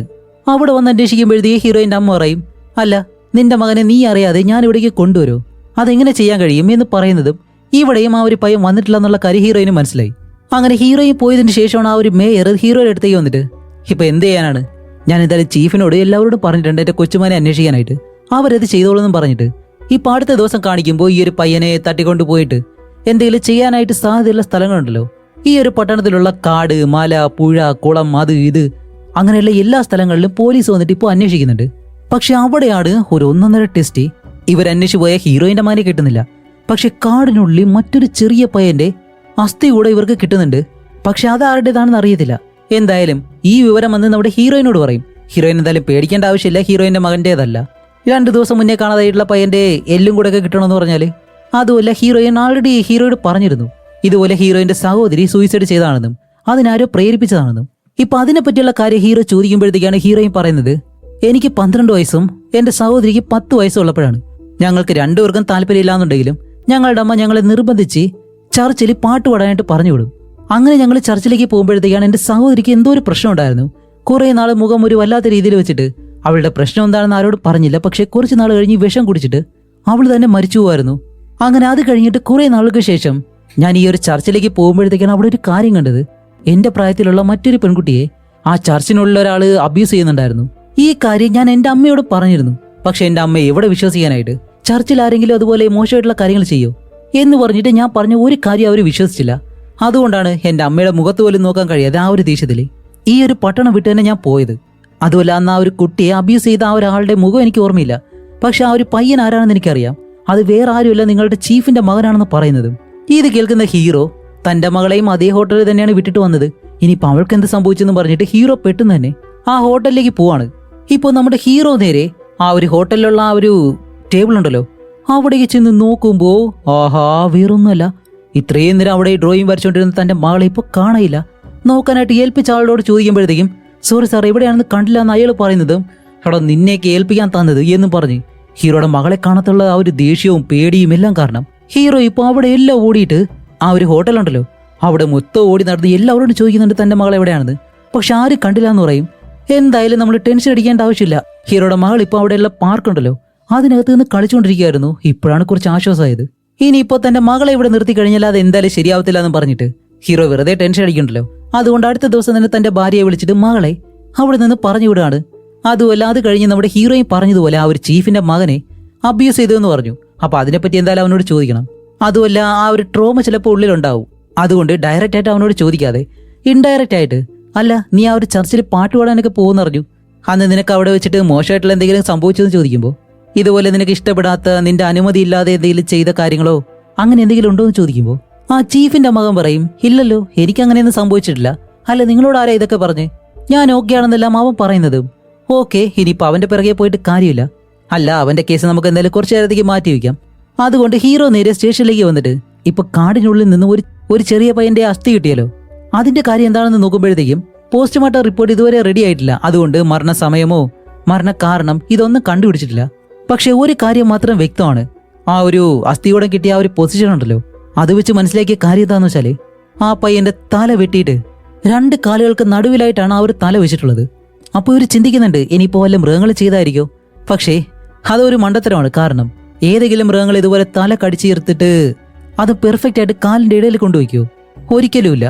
അപ്പോൾ ഹീറോയ്ക്ക് മറ്റൊരു സംശയം, ശരി അങ്ങനെയാണെങ്കിൽ 2 വർഷങ്ങൾക്ക് മുന്നേ കാണാതായിട്ടുള്ള ആഡം എന്ന് പറഞ്ഞ ആ ഒരു പയ്യനുണ്ടല്ലോ, അവന്റെ ബോഡി ആയിരിക്കോ എന്നുള്ള ആ ഒരു സംശയം പറയുമ്പോഴത്തേക്ക് ഇവർ പറയും, ഇല്ല അതിനൊരു പോസിബിൾ ഇല്ല. കാരണം ആ ഒരു പയ്യൻ അവന്റെ റിലേറ്റീവിന്റെ വീട്ടിലാണെന്നാണല്ലോ അവന്റെ അമ്മ പറഞ്ഞത്. പിന്നെ എങ്ങനെ ആ ഒരു പയ്യൻ മരിക്കും? അല്ല ഹീറോ, നീ എന്തിനാ ഈ ഒരു കേസിനെ പറ്റി മാത്രം അന്വേഷിച്ചുകൊണ്ടിരിക്കുന്നേ എന്ന് നമ്മുടെ ചീഫ് ചോദിക്കുമ്പോൾ ഹീറോ പറയും, അതല്ല ചീഫ്, ഞാൻ ഈ ഒരു കാര്യത്തെ പറ്റി ആഡമിന്റെ അമ്മയോട് പോയി ചോദിച്ചിരുന്നു. അവര് പറഞ്ഞത് എന്താണെന്നറിയോ? അവരുടെ മകൻ എവിടെയാണെന്നുള്ള ഡീറ്റെയിൽസ് പോലും അവർക്ക് അറിയത്തില്ല എന്നാണ്. അതുകൊണ്ട് ആ പയ്യന്റെ അമ്മയുടെ DNA കളക്ട് ചെയ്തിട്ട് അതും വെച്ച് മാച്ച് ചെയ്ത് ഈ ഒരു പയ്യൻ ആഡമാണോ ഇല്ലയോ എന്ന് കണ്ടുപിടിക്കണം. അതുമല്ല ആ ഒരു പയ്യന്റെ ബോഡി കിട്ടിയിരിക്കുന്ന ആ ഒരു പൊസിഷൻ വെച്ച് നോക്കുമ്പോൾ ഈ സാത്താനെ സേവിക്കുന്ന ഏതോ ഒരുത്തൻ ചെയ്ത വേല പോലെയാണ് നമുക്ക് തോന്നുന്നത്. കാരണം ആ ഒരു ചടങ്ങ് ചെയ്യുന്ന രീതിയിലാണ് ആ ഒരു പയ്യന്റെ തല വെട്ടി അവിടെ വെച്ചിട്ടുള്ളത്. അതുമല്ലാതെ ഈ ഒരു പ്രദേശത്താണെങ്കിൽ ഒരുപാട് കൾട്ട് ഗ്രൂപ്പുകളൊക്കെ ഉണ്ട്. അവരിൽ ആരെങ്കിലും ഇത് ചെയ്തോ എന്നെല്ലാം അന്വേഷിക്കണമെന്നും പറഞ്ഞിട്ട് ഇപ്പോൾ നമ്മുടെ ചീഫ് ഇതെല്ലാം ചെയ്യാനായിട്ട് ഹീറോയോട് പറയുന്നതും ഹീറോ മറ്റൊരു കാര്യം കൂടി പറയുന്നുണ്ട്. ശരി അങ്ങനെയാണെങ്കിൽ ഈ ഒരു പട്ടണത്തിലൊരു ചർച്ച ഉണ്ടല്ലോ, അവിടെ അന്വേഷിക്കാനും എനിക്ക് പെർമിഷൻ തരണമെന്ന് പറയുമ്പോൾ ഇവർ ചോദിക്കും, അതെന്താ പ്രത്യേകിച്ച് ആ ഒരു ചർച്ച്? അല്ല വേറൊന്നല്ല, അവൻ സ്കൂളിലും മറ്റെല്ലായിടത്തും പോയിട്ടുണ്ട്. പക്ഷേ ഈ ഒരു ചർച്ചിലും അവൻ പാട്ട് പാടാനായിട്ട് പോയിട്ടുണ്ട്. കൂടാതെ ആ ഒരു ചർച്ചിൽ ഈ കുട്ടികളെ അബ്യൂസ് ചെയ്യുന്നതായിട്ടുള്ള ഒരു വിവരം എനിക്ക് കിട്ടിയിരുന്നു. അതാരാ പറഞ്ഞെന്ന് ചോദിക്കുമ്പോഴത്തേക്കും ഇതുപോലെ ജൂലിയാണ് പറഞ്ഞെന്ന് പറയും. അപ്പോൾ ഈ ഒരു ചീഫിന് സത്യത്തിൽ അറിയത്തില്ല തന്റെ മകനെയാണ് ഇതുപോലെ കുട്ടിക്കാലത്ത് ആ ഒരു ചർച്ചിൽ വെച്ചിട്ട് അബ്യൂസ് ചെയ്തതെന്ന്. അതുകൊണ്ട് ചീഫ് പറയും, ഇല്ലില്ല അവള് പറയുന്നതൊന്നും വിശ്വസിക്കാൻ കഴിയത്തില്ല. കാരണം ആ ഒരു പെണ്ണ് കഴിഞ്ഞ 10-20 വർഷമായിട്ട് ഈ ഒരു പട്ടണത്തിലേ ഇല്ല. അതുമല്ല അവള് കുട്ടിക്കാലത്ത് കണ്ട കാര്യമാണെന്നാണ് പറഞ്ഞത്. അതൊക്കെ വെച്ചിട്ട് നമ്മൾ ഈ ഒരു ചർച്ചിലേക്ക് പോയി കഴിഞ്ഞാലേ അത് ഭയങ്കര പ്രശ്നമാവും. ഇപ്പൊ എന്തായാലും പറഞ്ഞതുപോലെ ആ ഒരു കൾട്ട് ഗ്രൂപ്പ് ഉണ്ടല്ലോ, അവരാരൊക്കെയാണെന്ന് അന്വേഷിക്കുക, അതിന്റെ പിറകെ പോകാൻ പറയുന്നത്. അത് കഴിഞ്ഞിട്ട് എന്താണ് ആഡമിന്റെ ശരീരമാണെന്ന് വിശ്വസിക്കുന്ന ആ ഒരു എല്ലുണ്ടല്ലോ, അതിന്റെ DNA പരിശോധിക്കാൻ പോകുന്നു. അതേപോലെ തന്നെ ആ ഒരു പോസ്റ്റ്മോർട്ടം റിപ്പോർട്ട് അതും ചെയ്ത് കഴിഞ്ഞിട്ടുണ്ട്. അപ്പോൾ ആ ഒരു പയ്യന്റെ തലയുടെ പിറകില് നല്ലതുപോലെ ആരോ കമ്പി കൊണ്ട് അടിച്ചിട്ടുണ്ട്. അത് കാരണമാണ് ആ ഒരു പയ്യൻ മരിച്ചത്. മരിച്ചതിന് ശേഷം വലിയൊരു ഹാക്സോ ബ്ലേഡ് വെച്ച് ഈ പയ്യന്റെ കഴുത്ത് അറുത്തിട്ടുണ്ട് എന്ന് പറയുന്നതും ഓക്കെ, നമ്മൾ സ്റ്റാർട്ടിംഗ് സീനിൽ ഒരു പയ്യന്റെ കാര്യം കണ്ടിരുന്നല്ലോ, ആ പയ്യനായിരിക്കും ഇത്. അങ്ങനെ ഈ കാര്യങ്ങൾ കേട്ടിട്ട് നമ്മുടെ ഹീറോ ഇപ്പോൾ വെളിയിലേക്ക് വരുമ്പോഴത്തേക്കും ആൻഡ്രൂ ഉണ്ടല്ലോ, അവൻ ഇപ്പോൾ ഹീറോയുടെ ഒരു കഥ പറയുന്നുണ്ട്. എന്താന്ന് വെച്ചാല് ഹിലോപ്പി എന്ന് പറഞ്ഞിട്ട് ഒരു വാമ്പയർ ഉണ്ടായിരുന്നതും ആ വാമ്പയറിന് ദേഷ്യം വന്നു കഴിഞ്ഞാല്, അതും വിശപ്പ് വന്നു കഴിഞ്ഞാല് സ്വന്തം ശരീരവും ഭാഗങ്ങളെല്ലാം കഴിക്കുന്നതല്ലാതെ കണ്ണിൽ കാണുന്ന എല്ലാവരെയും അവൻ കൊല്ലുമായിരുന്നു. ആ കാലഘട്ടത്തിൽ ആ ഒരു വാമ്പയറിനെ അവർ നശിപ്പിച്ചു. അതിനുശേഷം ഇതുപോലെ സാധാരണ മനുഷ്യരും ആ ഒരു വാമ്പയറായിട്ട് മാറാതിരിക്കാൻ വേണ്ടി മരിച്ചുപോയവരുടെ തല വെട്ടിയിട്ട് അവരുടെ കാലിലെടുത്ത് വെച്ച് കഴിഞ്ഞാൽ അവരൊരിക്കലും വാമ്പയറായിട്ട് മാറത്തില്ല എന്നുള്ളൊരു ഐതിഹ്യമുണ്ട്. ഇത് പണ്ട് കാലത്തെ ആളുകളാണ് ഫോളോ ചെയ്തിരുന്നത്. അത് കഴിഞ്ഞിട്ട് വേൾഡ് വാറിലും ഇതുപോലൊരു സംഭവം ഉണ്ടായിരുന്നു. അവിടെ മരിച്ച പട്ടാളക്കാരുടെ ശരീരം അടക്കം ചെയ്യുമ്പോഴത്തേക്ക് അവരുടെ തല വെട്ടിയിട്ട് കാലിനെടുത്ത് വെച്ചാണ് അവരെ അടക്കം ചെയ്തത്. അതുപോലെ ഈ പട്ടണത്തിലും രാത്രി സമയത്ത് ഒരു ശ്മശാനത്തിൽ ചെന്ന ഒരാള് കുഴിച്ചിട്ടിരിക്കുന്ന ഒരു ശരീരത്തിൽ നിന്ന് തല വെട്ടാനായിട്ട് ശ്രമിച്ചിരുന്നു. എന്തോ ആ ഒരു സമയത്ത് അവിടെ വർക്ക് ചെയ്തിരുന്നത് മറ്റേ വീൽ ചെയറിലിരിക്കുന്ന ആളുണ്ടല്ലോ, അയാളായതുകൊണ്ട് അയാൾ അന്ന് ആ ഒരാളെ കണ്ട് ആ തല വെട്ടാൻ വന്ന ആള് അവിടെ നിന്ന് ഓടി രക്ഷപ്പെടുമായിരുന്നു. അങ്ങനെ ഈ ഒരു കഥകളെല്ലാം നമ്മുടെ ആൻഡ്രൂ ഹീറോയോട് പറയുന്നതും ഇത് കേൾക്കുന്ന ഹീറോ നേരെ പോകുന്നത് ആ വീൽ ചെയറിലിരിക്കുന്ന ഈ ഒരു ചർച്ച് നോക്കുന്ന അയാളെ കാണാനാണ്. കാരണം ഇവൻ പറഞ്ഞത് വിശ്വസിക്കാൻ കഴിയാത്തൊരു കഥയാണെങ്കിലും അതിൽ ഈ ഒരാൾ ബന്ധപ്പെട്ടിട്ടുണ്ടല്ലോ. അങ്ങനെ അവിടേക്ക് പോകുന്നതിന് മുന്നേ നമുക്ക് മറ്റൊരു കാര്യം കൂടി കാണിച്ചിരുന്നുണ്ട്. ഇത് ആ ഒരു കില്ലർ ഉണ്ടല്ലോ, അവനാണ്. അവന്റെ വീട്ടിൽ കാണിക്കുമ്പോഴത്തേക്കും 2 വർഷങ്ങൾക്ക് മുന്നേ ആ ഒരു ചെറിയ പയ്യനെ കൊണ്ടുവന്നിട്ട് ഒരു ഹാക്സോ ബ്ലേഡ് വെച്ച് ആ പയ്യന്റെ തലയെറുത്ത അതേ കില്ലർ അവന്റെ വീട്ടിലിരുന്നിട്ട് ആ കില്ലറിന്റെ കാല് മുറിക്കുന്നത് പോലെ ഒരു സീൻ നമുക്ക് കാണിച്ചിരുന്നുണ്ട്. പക്ഷെ കില്ലർ ആരാണെന്ന് ഇപ്പോഴും നമുക്കറിയത്തില്ലേ. നിങ്ങളെല്ലാവരും കണ്ടുപിടിക്കാൻ ശ്രമിക്കുന്നുണ്ടെന്ന് എനിക്കറിയാം. ഓക്കെ, അങ്ങനെ തന്നെ കണ്ടിന്യൂ ചെയ്തോ.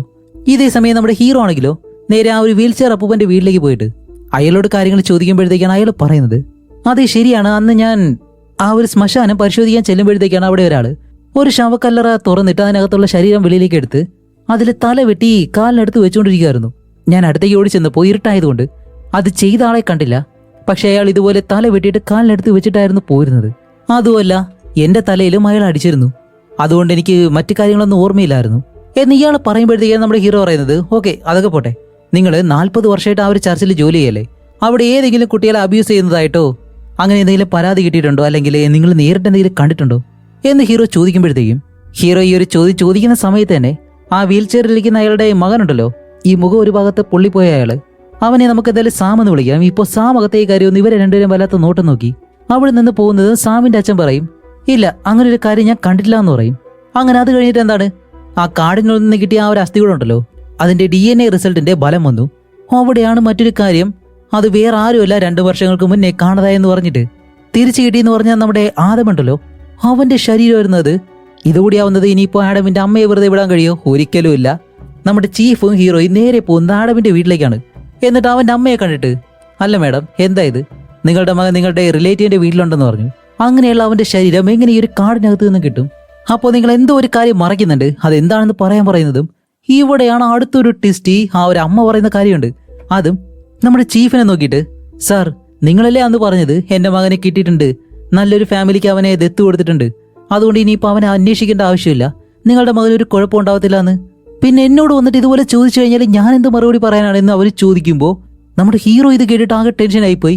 ഇപ്പൊ ആ ഒരു ചീഫ് പറയുന്നത് എന്താണെന്നറിയോ, എന്ത് ഞാൻ എപ്പോഴാണ് നിന്നോട് അങ്ങനെയെല്ലാം പറഞ്ഞത്, നിന്റെ മകനെ കാണാനില്ല എന്ന് പരാതി പറഞ്ഞത് നീ, അത് കഴിഞ്ഞ് കണ്ടു കിട്ടിയെന്ന് പറഞ്ഞിട്ട് വേറെ ഏതോ ഒരു ഫാമിലിക്ക് ഇത് എത്തുകൊടുത്തെന്നും അതേപോലെ തന്നെ അവരുടെ കയ്യിൽ നിന്ന് പണം കിട്ടിയെന്നും എല്ലാം പറഞ്ഞത് നീയല്ലേ, എന്നിട്ടിപ്പോൾ ഞാനതൊക്കെ ചെയ്തു എന്ന് പറയുന്നു എന്നെല്ലാം പറഞ്ഞിട്ട് ആ ഒരു ചീഫ് നമ്മുടെ ആദമിന്റെ അമ്മയെ ഭീഷണിപ്പെടുത്താണ്. ഇതടുത്ത് നിന്ന് കണ്ട ഹീറോ, സാർ ഞാൻ ചോദിച്ചോളാം, നിങ്ങളൊന്ന് മാറി നിൽക്ക് എന്നുള്ള രീതിയിൽ നമ്മുടെ ഹീറോ ഇപ്പൊ ആ ഒരു ലേഡിയോട്, മാഡം ദേ ഇത് നോക്ക്, നിങ്ങളുടെ മകനെ കാണാനില്ല എന്ന് പറഞ്ഞ് പരാതി കൊടുത്തിട്ട് അത് കഴിഞ്ഞ് നിങ്ങളുടെ മകനെ വേറൊരു ഫാമിലിക്ക് ദത്ത് കൊടുത്തെന്ന് പറഞ്ഞത് എന്റെ അടുത്ത് നിൽക്കുന്ന ഈ ഒരു ചീഫ് തന്നെയാണെന്ന് ചോദിക്കുമ്പോൾ ആ ചീഫാണെങ്കിൽ ഈ ലേഡിയെ ഭയങ്കരമായിട്ട് ദേഷ്യം നോക്കുന്നതും ഇവർക്കുണ്ടോ സത്യം പറയാൻ കഴിയുന്നു, അതുകൊണ്ട് അവരില്ല എന്ന് പറയും. സോറി, ഇങ്ങനെ ചീഫല്ല, ആ ഒരു ഇൻസ്പെക്ടറാണ്. ഇപ്പോൾ ചീഫിനടുത്ത് നിന്നിട്ട് നമ്മുടെ ഹീറോ ഈ കാര്യം പറയുമ്പോഴത്തേക്കും അവിടെ വെച്ചിട്ട് ഇൻസ്പെക്ടർ പറയുന്നുണ്ട്, സാർ ഞാൻ എന്താ ചെയ്യേണ്ടത്, അവർ വന്ന് ഇതുപോലെ ഓരോ കള്ളക്കഥകളൊക്കെ പറഞ്ഞു കഴിഞ്ഞാൽ അവരെ അറസ്റ്റ് ചെയ്ത് ഞാനിപ്പോൾ എന്ത് ചെയ്യാം എന്നെല്ലാം പറഞ്ഞിട്ട് ഇയാൾ എന്തൊക്കെയോ പറയുന്നുണ്ട്, എന്തൊക്കെയോ ഒളിക്കുന്നത് പോലെ. ഇപ്പൊ നമ്മുടെ ഹീറോ പറയുന്നത് എന്താണെന്ന് വെച്ചാൽ ആൾറെഡി ഒരു പയ്യൻ മരിച്ചു, ഇപ്പൊ രണ്ടാമതൊരു പയ്യൻ, അത് നമ്മുടെ ഹീറോയിന്റെ മകനെ തട്ടിക്കൊണ്ടുപോയി. ഇനിയും നമ്മൾ ഈ ഒരു കേസിന്റെ പിറകെ പോയില്ല എന്നുണ്ടെങ്കിൽ ശരിയാവത്തില്ല, അതുകൊണ്ട് ഇനിയും നമ്മൾ ഈ ഒരു കുറ്റവാളിയെ കണ്ടുപിടിക്കണം. അതുകൊണ്ട് ആ ചർച്ചയിൽ അന്വേഷിക്കാൻ വേണ്ടി ഞാൻ പെർമിഷൻ ചോദിച്ചിരുന്നു, പക്ഷെ നിങ്ങൾ തന്നില്ല സാർ, ഇനിയെങ്കിലും അത് വേണമെന്ന് പറയുമ്പോൾ അപ്പോഴും അവരത് കൊടുക്കാൻ തയ്യാറല്ല. അപ്പൊ ഇവര് സമ്മതിക്കാത്തത് കൊണ്ട് നമ്മുടെ ഹീറോ തീരുമാനിക്കും ഇവരുടെ പിറകെ പോയിട്ട് ഒരു കാര്യമില്ല, അതുകൊണ്ട് നേരെ ചെന്നിട്ട് ചർച്ചിൽ താൻ തന്നെ ചോദിക്കാന്ന് പറഞ്ഞ് ഹീറോ നേരെ ആ ചർച്ചിലേക്ക് ചെന്നിട്ട് അവിടെയുള്ള ഫാദർ ഉണ്ട്, അയാളോട് ഈ ഒരു കാര്യം ചോദിക്കാണ്. ഇപ്പോ ഹീറോയിന്റെ സഹോദരി അതേപോലെ തന്നെ ആ ഒരു ചീഫിന്റെ മകൻ ഇവരെല്ലാവരെയും അബ്യൂസ് ചെയ്തെന്നാണല്ലോ നമ്മുടെ ഹീറോയിൻ പറഞ്ഞത്. അതുപോലെ ഈ ഒരു ചർച്ചിലെ ഫാദർ ആണെന്ന് കുട്ടികൾ മറ്റൊരാളോട് പറഞ്ഞു കഴിഞ്ഞാൽ ആരും വിശ്വസിക്കാനേ പോകുന്നില്ല.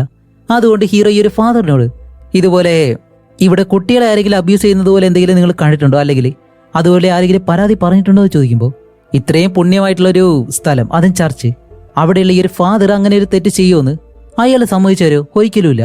ഇനിയിപ്പോൾ അയാളാണ് ചെയ്തതെങ്കിലും അയാൾ പറയോ? ഒരിക്കലുമില്ല. ഇല്ല, ഇത്രയും പുണ്യമായ ഒരു സ്ഥലത്ത് അങ്ങനെ ഒരു കാര്യമേ നടക്കത്തില്ല, ഇവിടെ ഞാൻ അങ്ങനെയൊന്നും കണ്ടില്ല എന്ന് പറഞ്ഞിട്ട് ഹീറോയെ അവിടെ നിന്ന് പറഞ്ഞു വിടുന്നു. അപ്പോൾ ഇനി സത്യം മനസ്സിലാക്കേണ്ടത് ആരുടെ അടുത്താണ്?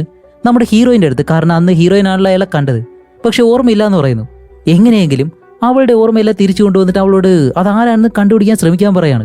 ഇപ്പൊ അന്ന് ഹീറോയിൻ കണ്ട അയാളുടെ നിറമോ അല്ലെങ്കിൽ രൂപം എന്തെങ്കിലും ഒരു കാര്യം, ചെറിയൊരു തുമ്പ് മതി എന്ന് പറയുന്നതും അവൾക്ക് അപ്പോഴും ഒന്നും ഓർമ്മയില്ല. ഇതേ സമയം നമ്മുടെ ഹീറോ മറ്റൊരു കാര്യം കൂടി ചെയ്തിരുന്നു. എന്താണെന്ന് വെച്ചാൽ ആദമിന്റെ അമ്മയോട് ഒരു സീനിൽ ഹീറോ ചോദിക്കുമല്ലോ, നിങ്ങളുടെ ബില്ലും കാര്യങ്ങളൊക്കെ എങ്ങനെയാണ് നിങ്ങൾ അടയ്ക്കുന്നതെന്ന്. അവർ പറയും അതെല്ലാം അങ്ങ് അടഞ്ഞു പോകുമെന്ന്. ഈ ഒരു കാര്യത്തെ പറ്റി അന്വേഷിക്കാൻ വേണ്ടി ഹീറോ അവന്റെ ഫ്രണ്ടിനെ ഏൽപ്പിച്ചിരുന്നു. ഇപ്പൊ ആ ഒരു കാര്യങ്ങളെല്ലാം ഫ്രണ്ട് കണ്ടുപിടിച്ചിട്ട് അത് വന്ന് ഹീറോയോട് പറയാണ് വേറൊന്നുമല്ല, 2 വർഷങ്ങൾക്ക് മുന്നേ ആദമിനെ കാണാതായതിനു ശേഷം ആദമിന്റെ അമ്മയ്ക്ക് ആ ഒരു വീട് കെട്ടിക്കൊടുക്കുന്നതായാലും അല്ലെങ്കിൽ അവരുടെ ബില്ലുകൾ പേ ചെയ്യുന്നതായാലും ഇതെല്ലാം ചെയ്യുന്നത് ആ ഒരു ചർച്ചിന് ഫണ്ടും കാര്യങ്ങളൊക്കെ കൊടുക്കുന്ന ഒരു വലിയ പണക്കാര കുടുംബം ഈ ഒരു പട്ടണത്തിലുണ്ടല്ലോ, അവരാണ്. അത് നമ്മളൊരു സീനിൽ കണ്ടിരുന്നു. ഹീറോയിന്റെ അമ്മ മേയർ സ്റ്റേജിൽ കയറി എന്നിട്ട് അടുത്തൊരു കുടുംബത്തെ പറ്റി ഭയങ്കരമായിട്ട് പൊക്കി പറഞ്ഞു. അപ്പോ അവരുടെ ഫണ്ടിൽ നിന്നാണ് ഈ പണം എല്ലാം പോകുന്നത്. ഇപ്പൊ ഇതിലൂടെ എന്താണ് നമ്മൾ മനസ്സിലാക്കുന്നത്? ആദമിനെ കാണാതായിട്ട് 2 ദിവസത്തിന് ശേഷം അവന്റെ അമ്മ തന്നെ വന്നിട്ട് തന്റെ മകനെ കിട്ടിയെന്നും അതിനുള്ള പണം കിട്ടിയെന്നും പറയുന്നു. കൂടാതെ ആ ഒരു ചർച്ചില് ഫണ്ടും കാര്യങ്ങളും കൊടുക്കുന്ന ആ ഒരു കുടുംബത്തിൽ നിന്നും അവർക്ക് പണവും കിട്ടാൻ തുടങ്ങുന്നു. ഇതുമല്ലാതെ ആ ഒരു ചർച്ചില് കുട്ടികളെ അബ്യൂസ് ചെയ്യുന്നതായിട്ട് ഒരു വിവരം ഹീറോയ്ക്ക് കിട്ടി. അതുകൊണ്ട് ആ ഒരു കുടുംബത്തിലുള്ള ആളുകളെ ഒന്ന് ചോദ്യം ചെയ്യണം, അവരുടെ വീടൊന്ന് റെയ്ഡ് ചെയ്യണമെന്ന് പറഞ്ഞിട്ട് അതിനുള്ള പെർമിഷൻ ചോദിക്കുമ്പോഴത്തേക്ക് ഈ ഒരു ചീഫ് ഉണ്ടല്ലോ അതിന് സമ്മതിക്കുന്നില്ല. ഇത്രയും വലിയൊരു കുടുംബത്തിൽ കയറി കളിക്കുന്നത് എങ്ങനെയാണെന്ന് അയാൾ ചിന്തിക്കുന്നുണ്ട്. ഇപ്പൊ ഈ ഒരു ചീഫ് സമ്മതിക്കാത്തത് എന്തുകൊണ്ടാണെന്ന് അറിയത്തില്ല. ഇനിയിപ്പോൾ അയാൾക്ക് പേടിയുള്ളത് കൊണ്ടാണെന്ന് അറിയത്തില്ല. ഇപ്പോഴാണ് നമ്മുടെ ചീഫ് ചോദിക്കുന്നത്, ശരി നീ പറയല ഇടയ്ക്ക് ഒരു പയ്യനെ അബ്യൂസ് ചെയ്തെന്ന്, അത് ഏത് പയ്യനാണെന്ന് ഹീറോയോട് ചോദിക്കുമ്പോഴത്തേക്കാണ് ഹീറോ ആ ഒരു സത്യം ഇപ്പോൾ പറയുന്നത് അത് നിങ്ങളുടെ മകനാണെന്ന്. ഇപ്പോൾ മറ്റുള്ളവരുടെ കുടുംബത്തിന് എന്തെങ്കിലും സംഭവിച്ചു കഴിഞ്ഞാൽ ആർക്കും ഒരു കുഴപ്പം ഉണ്ടാകത്തില്ലല്ലോ. തന്റെ കുടുംബത്തിലെ ഒരാൾക്ക് ഇതുപോലെ സംഭവിച്ചെന്ന് അറിയുന്നത് ആ ഒരു ചീഫ് പെർമിഷനും കൊടുത്തേക്കുന്നു, നിനക്ക് എന്ത് വേണമെങ്കിലും ചെയ്യാന്ന് പറഞ്ഞിട്ട്. അടിപൊളി.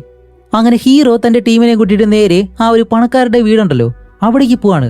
അവിടെ പോകുമ്പോഴത്തേക്കും ഹീറോയിന്റെ മകനെ തട്ടിക്കൊണ്ട് പോയതും ഈ കുടുംബത്തിലുള്ള ആരെങ്കിലും ആയിരിക്കുമെന്നാണ്.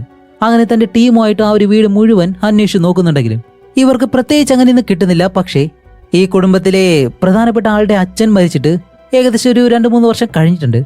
ഇപ്പൊ അയാളുടെ ഒരു ഫോട്ടോ വെച്ചിട്ടുണ്ട്. അതിന് പിറകിൽ നിന്നും ഇവർക്കൊരു മെമ്മറി കാർഡ് കിട്ടുന്നു. അപ്പൊ ആ ഒരു മെമ്മറിയിൽ എന്താണെന്നുള്ള കാര്യം നമുക്കിപ്പോൾ കാണിച്ചു തരുന്നില്ല. അത് കഴിഞ്ഞ് ഹീറോ ആ ഒരു കുടുംബത്തിലെ പ്രധാന ആള് അയാൾ എന്തായാലും നമുക്ക് ജോൺ എന്ന് വിളിക്കാം. അങ്ങനെ ജോണിനെ വിളിച്ചിട്ട്, ശരി ആദമിന്റെ ഫാമിലി നിങ്ങൾ തമ്മിൽ എന്താ ബന്ധം? ആദമിനെ കാണാതായതിനു ശേഷം ആ ഒരു കുടുംബത്തിലെ ബില്ലടയ്ക്കുന്നത്, അവർക്കുള്ള സഹായം ചെയ്യുന്നത്, ഇതെല്ലാം നിങ്ങളുടെ ഫണ്ടിൽ നിന്ന് എങ്ങനെ പോകുന്നു? അപ്പോഴാണ് ജോൺ പറയുന്നത്, ഞങ്ങളുടേത് ഒരു ഫൗണ്ടേഷനാണ്. ഇതുപോലെ ചർച്ചിൽ വരുന്ന കുട്ടികൾക്ക് വേണ്ടിയിട്ടുള്ള സഹായവും കാര്യങ്ങളൊക്കെ ചെയ്യുന്നത് അത് ഞങ്ങളാണ്. ആദമിന് മാത്രമല്ല ഒരുപാട് കുട്ടികൾക്ക് വേണ്ടി ഞങ്ങളത് ചെയ്യുന്നുണ്ട്. ഇപ്പൊ അതിങ്ങനെ സംശയത്തോടെ ചോദിച്ചു കഴിഞ്ഞാൽ ഞങ്ങൾ എന്ത് മറുപടി പറയാനാണ് എന്ന് ജോൺ പറയുമ്പോഴത്തേക്കും ഹീറോ പറയും, ഓ അപ്പോൾ നീ ആ രീതിയിൽ വരികയാണല്ലേ, ശരി ദേ ഈ ഒരു മെമ്മറി കാർഡിലുള്ള വീഡിയോ ഫോട്ടോസ് ഇതിനെപ്പറ്റി നിനക്ക് എന്താ അഭിപ്രായം എന്ന് ചോദിക്കുമ്പോൾ ആ ഒരു മെമ്മറി കാർഡിൽ ഉണ്ടായിരുന്നത് എന്താണെന്നറിയോ? ഈ ചർച്ചിൽ വരുന്ന കുട്ടികളെ അബ്യൂസ് ചെയ്യുമ്പോഴത്തേക്ക് എടുത്തിരുന്ന ഫോട്ടോയും വീഡിയോസൊക്കെയാണ്. ഇതിനെപ്പറ്റി പറയുമ്പോഴും ജോൺ പറയും, സോറി ഇതെന്റെ മെമ്മറി കാർഡല്ല, ഇതെന്റെ അച്ഛൻ്റെതാണ്. അതുകൊണ്ട് എൻ്റെ അച്ഛനോട് ചോദിച്ചാൽ മാത്രമേ ഇതിന്റെ വിവരങ്ങളൊക്കെ അറിയാൻ കഴിയത്തുള്ളൂ എന്ന് പറയുന്നതും അവന്റെ അച്ഛൻ മരിച്ചിട്ട് തന്നെ കുറെ വർഷമായല്ലോ. അതുമല്ല നമ്മുടെ ഹീറോയും പറയുന്നത് വെച്ച് നോക്കുമ്പോഴും ഇത് ഏകദേശം കറക്റ്റ് തന്നെയാണ്. കാരണം ഹീറോയും കുട്ടിയായിരിക്കുമ്പോഴത്തേക്കാണ് ഈ ഒരു കാര്യം കണ്ടത്. അങ്ങനെയാണെങ്കിൽ ജോണിന്റെ അച്ഛനായിരിക്കണം ആ ഒരു ചർച്ചിൽ വെച്ചിട്ട് ഈ കാര്യങ്ങളൊക്കെ ചെയ്തത്. അപ്പൊ ഈ ഒരു കുട്ടികളെ അബ്യൂസ് ചെയ്തതെല്ലാം ജോണിന്റെ അച്ഛൻ തന്നെ ആയിരിക്കണം. അതുമല്ല ആഡമിനെ കാണാതാവുന്ന സമയത്തും ഇയാൾ ജീവിച്ചിരിപ്പുണ്ടായിരുന്നു. ആഡമിനെ കാണാതായതിന് ശേഷമാണ് ജോണിന്റെ അച്ഛൻ മരണപ്പെടുന്നത്. അങ്ങനെയാണെങ്കിൽ ആഡമിനെ തട്ടിക്കൊണ്ട് പോയതും ഈ ജോണിന്റെ അച്ഛനാണെന്ന് വേണമെങ്കിൽ പറയാം. പക്ഷെ അങ്ങനെ ഇരുന്നാലും അയാൾ മരിച്ചതിന് ശേഷവും ഇപ്പോൾ ഹീറോയിന്റെ മകനെ തട്ടിക്കൊണ്ടുപോയത് ആരായിരിക്കും? അപ്പൊ എന്തോ ഒരു കാര്യം ഇവിടെ നടക്കുന്നുണ്ട്. അങ്ങനെ ഹീറോ ഈ ഒരു കാര്യങ്ങളെല്ലാം ചീഫിനോട് പറഞ്ഞിട്ട് ഈ 2 വർഷങ്ങൾക്ക് മുന്നേ ആഡമിനെ തട്ടിക്കൊണ്ടുപോയിട്ട് അവൻ എന്തോ ഒരു കാര്യം സംഭവിച്ചിട്ടുണ്ട്, അതുകൊണ്ടാണ് ആഡമിനെ കൊന്നത്. അതുമല്ല അത് മറയ്ക്കാൻ വേണ്ടി ഈ ജോണിന്റെ അച്ഛൻ ഈ ഒരു നഗരത്തിലെ വലിയൊരാളായതുകൊണ്ടും അയാളെ സഹായിക്കാൻ വേണ്ടിയിട്ടാണ് ആ ഒരു ഇൻസ്പെക്ടർ ഇതുപോലൊരു കാര്യമൊക്കെ ചെയ്തത് എന്ന് പറഞ്ഞിട്ട് നമ്മുടെ ഹീറോ ഇപ്പൊ ആ ഒരു കൊണ്ടുവന്ന മെമ്മറി കാർഡുണ്ടല്ലോ അത് ചീഫിനിട്ട് കാണിച്ചു കൊടുക്കും. അപ്പൊ അതിൽ ചീഫിന്റെ മകൻ അവനെ അബ്യൂസ് ചെയ്യുമ്പോഴത്തേക്ക് എടുത്ത ഫോട്ടോയും വീഡിയോസൊക്കെ ഉണ്ട്. അതുമല്ല മറ്റൊരുപാട് കുട്ടികളും ഇപ്പോൾ ഇവരാരൊക്കെയാണെന്ന് പ്രത്യേകം അറിയത്തില്ല. അതുകൊണ്ട് ഇതിൽ ഇരയാക്കപ്പെട്ടവർ ആരൊക്കെയാണെന്ന് കണ്ടുപിടിക്കണം. അവരെ എല്ലാവരെയും കണ്ടുപിടിച്ചിട്ട് ഇതിൽ വേറെ ആരെങ്കിലും ബന്ധപ്പെട്ടിട്ടുണ്ടോ ഇല്ലയോ എന്നല്ല അന്വേഷിക്കണമെന്ന് പറയുന്നത് ഹീറോ ഇപ്പോൾ ആ ഒരു വീഡിയോയും ഫോട്ടോയും കാര്യങ്ങളെല്ലാം നേരെ ചർച്ചിലേക്ക് വന്നിട്ട് അവിടെയുള്ള ഫാദറിനിട്ട് കാണിച്ചു കൊടുക്കുകയാണ്. ഇപ്പൊ ഈ ഒരു കുട്ടികളെല്ലാവരെയും കാണുമ്പോഴത്തേക്ക് ആ ഒരു ഫാദറിനും ഭയങ്കര വിഷമായി പോയി. അയ്യോ ഇവരെല്ലാവരും നമ്മുടെ ചർച്ചിൽ വന്ന കുട്ടികളാണ്, ഇതൊന്നും അയാൾക്ക് വിശ്വസിക്കാൻ കഴിയുന്നില്ല പെട്ടെന്ന്. ഇപ്പൊ അതിലെ കുട്ടികളുടെ വിവരങ്ങളല്ല ഈ ഒരു ഫാദർ പറയുമ്പോഴത്തേക്കും ഇതിൽ നമ്മൾ കാണുന്നത് ആരൊക്കെയാണെന്നറിയോ? സാം, ഹീറോയിൻ, പിന്നെ ചീഫിന്റെ മകൻ, ഇങ്ങനെ നമ്മൾ സീനിൽ കണ്ട ഒരുപാട് പേരും ഇതിൽ ബാധിക്കപ്പെട്ടിട്ടുണ്ട്. പക്ഷേ അതിലൊരു പെൺകുട്ടിയെ മാത്രം ഈ ഫാദറിന് അറിയത്തില്ല. അതുകൊണ്ട് അവരെ കിട്ടിയില്ല. ബാക്കിയുള്ള എല്ലാവരെയും സ്റ്റേഷനിലേക്ക് കൊണ്ടുവന്നിട്ട് ഇപ്പോൾ നമ്മുടെ ഹീറോ ഇപ്പോൾ ഓരോരുത്തരായിട്ട് വിളിച്ചിരുത്തി ചോദ്യം ചെയ്യാണ്. അപ്പൊ ഇവരെല്ലാവരും പറയുന്നുണ്ട്, അതെ കുട്ടിക്കാലത്ത് ഞങ്ങൾക്ക് ഇതുപോലെ ഒരു അബ്യൂസ് നടന്നിട്ടുണ്ട്, അതും ജോണിന്റെ അച്ഛൻ ചെയ്തതാണ്. പക്ഷേ അയാളൊരു വലിയ പണക്കാരനും കൂടാതെ ഇവർ കുട്ടികളായതുകൊണ്ട് ഇത് വേറെ ആരോട് പറയാനായിട്ട് അവരെ കൊണ്ട് കഴിഞ്ഞില്ല. അപ്പൊ ഈ കൂട്ടത്തിൽ ചീഫിന്റെ മകനുണ്ടല്ലോ അവനെ കാണിക്കുമ്പോഴത്തേക്കും അവൻ താമസിക്കുന്ന ആ ഒരു വീട്ടിൽ ഒരു രഹസ്യമായിട്ടുള്ളൊരു മുറിയുണ്ട്. അതിനകത്ത് എന്താണ് ഒളിപ്പിച്ചു വെച്ചിരിക്കുന്നതെന്ന് അറിയത്തില്ല. പക്ഷേ അവനിപ്പോൾ അതിനകത്തേക്ക് കയറിയിട്ട് വെളിയിലേക്ക് ഇറങ്ങി വരുന്നത് പോലെ നമുക്ക് കാണിച്ചു തരുന്നുണ്ട്.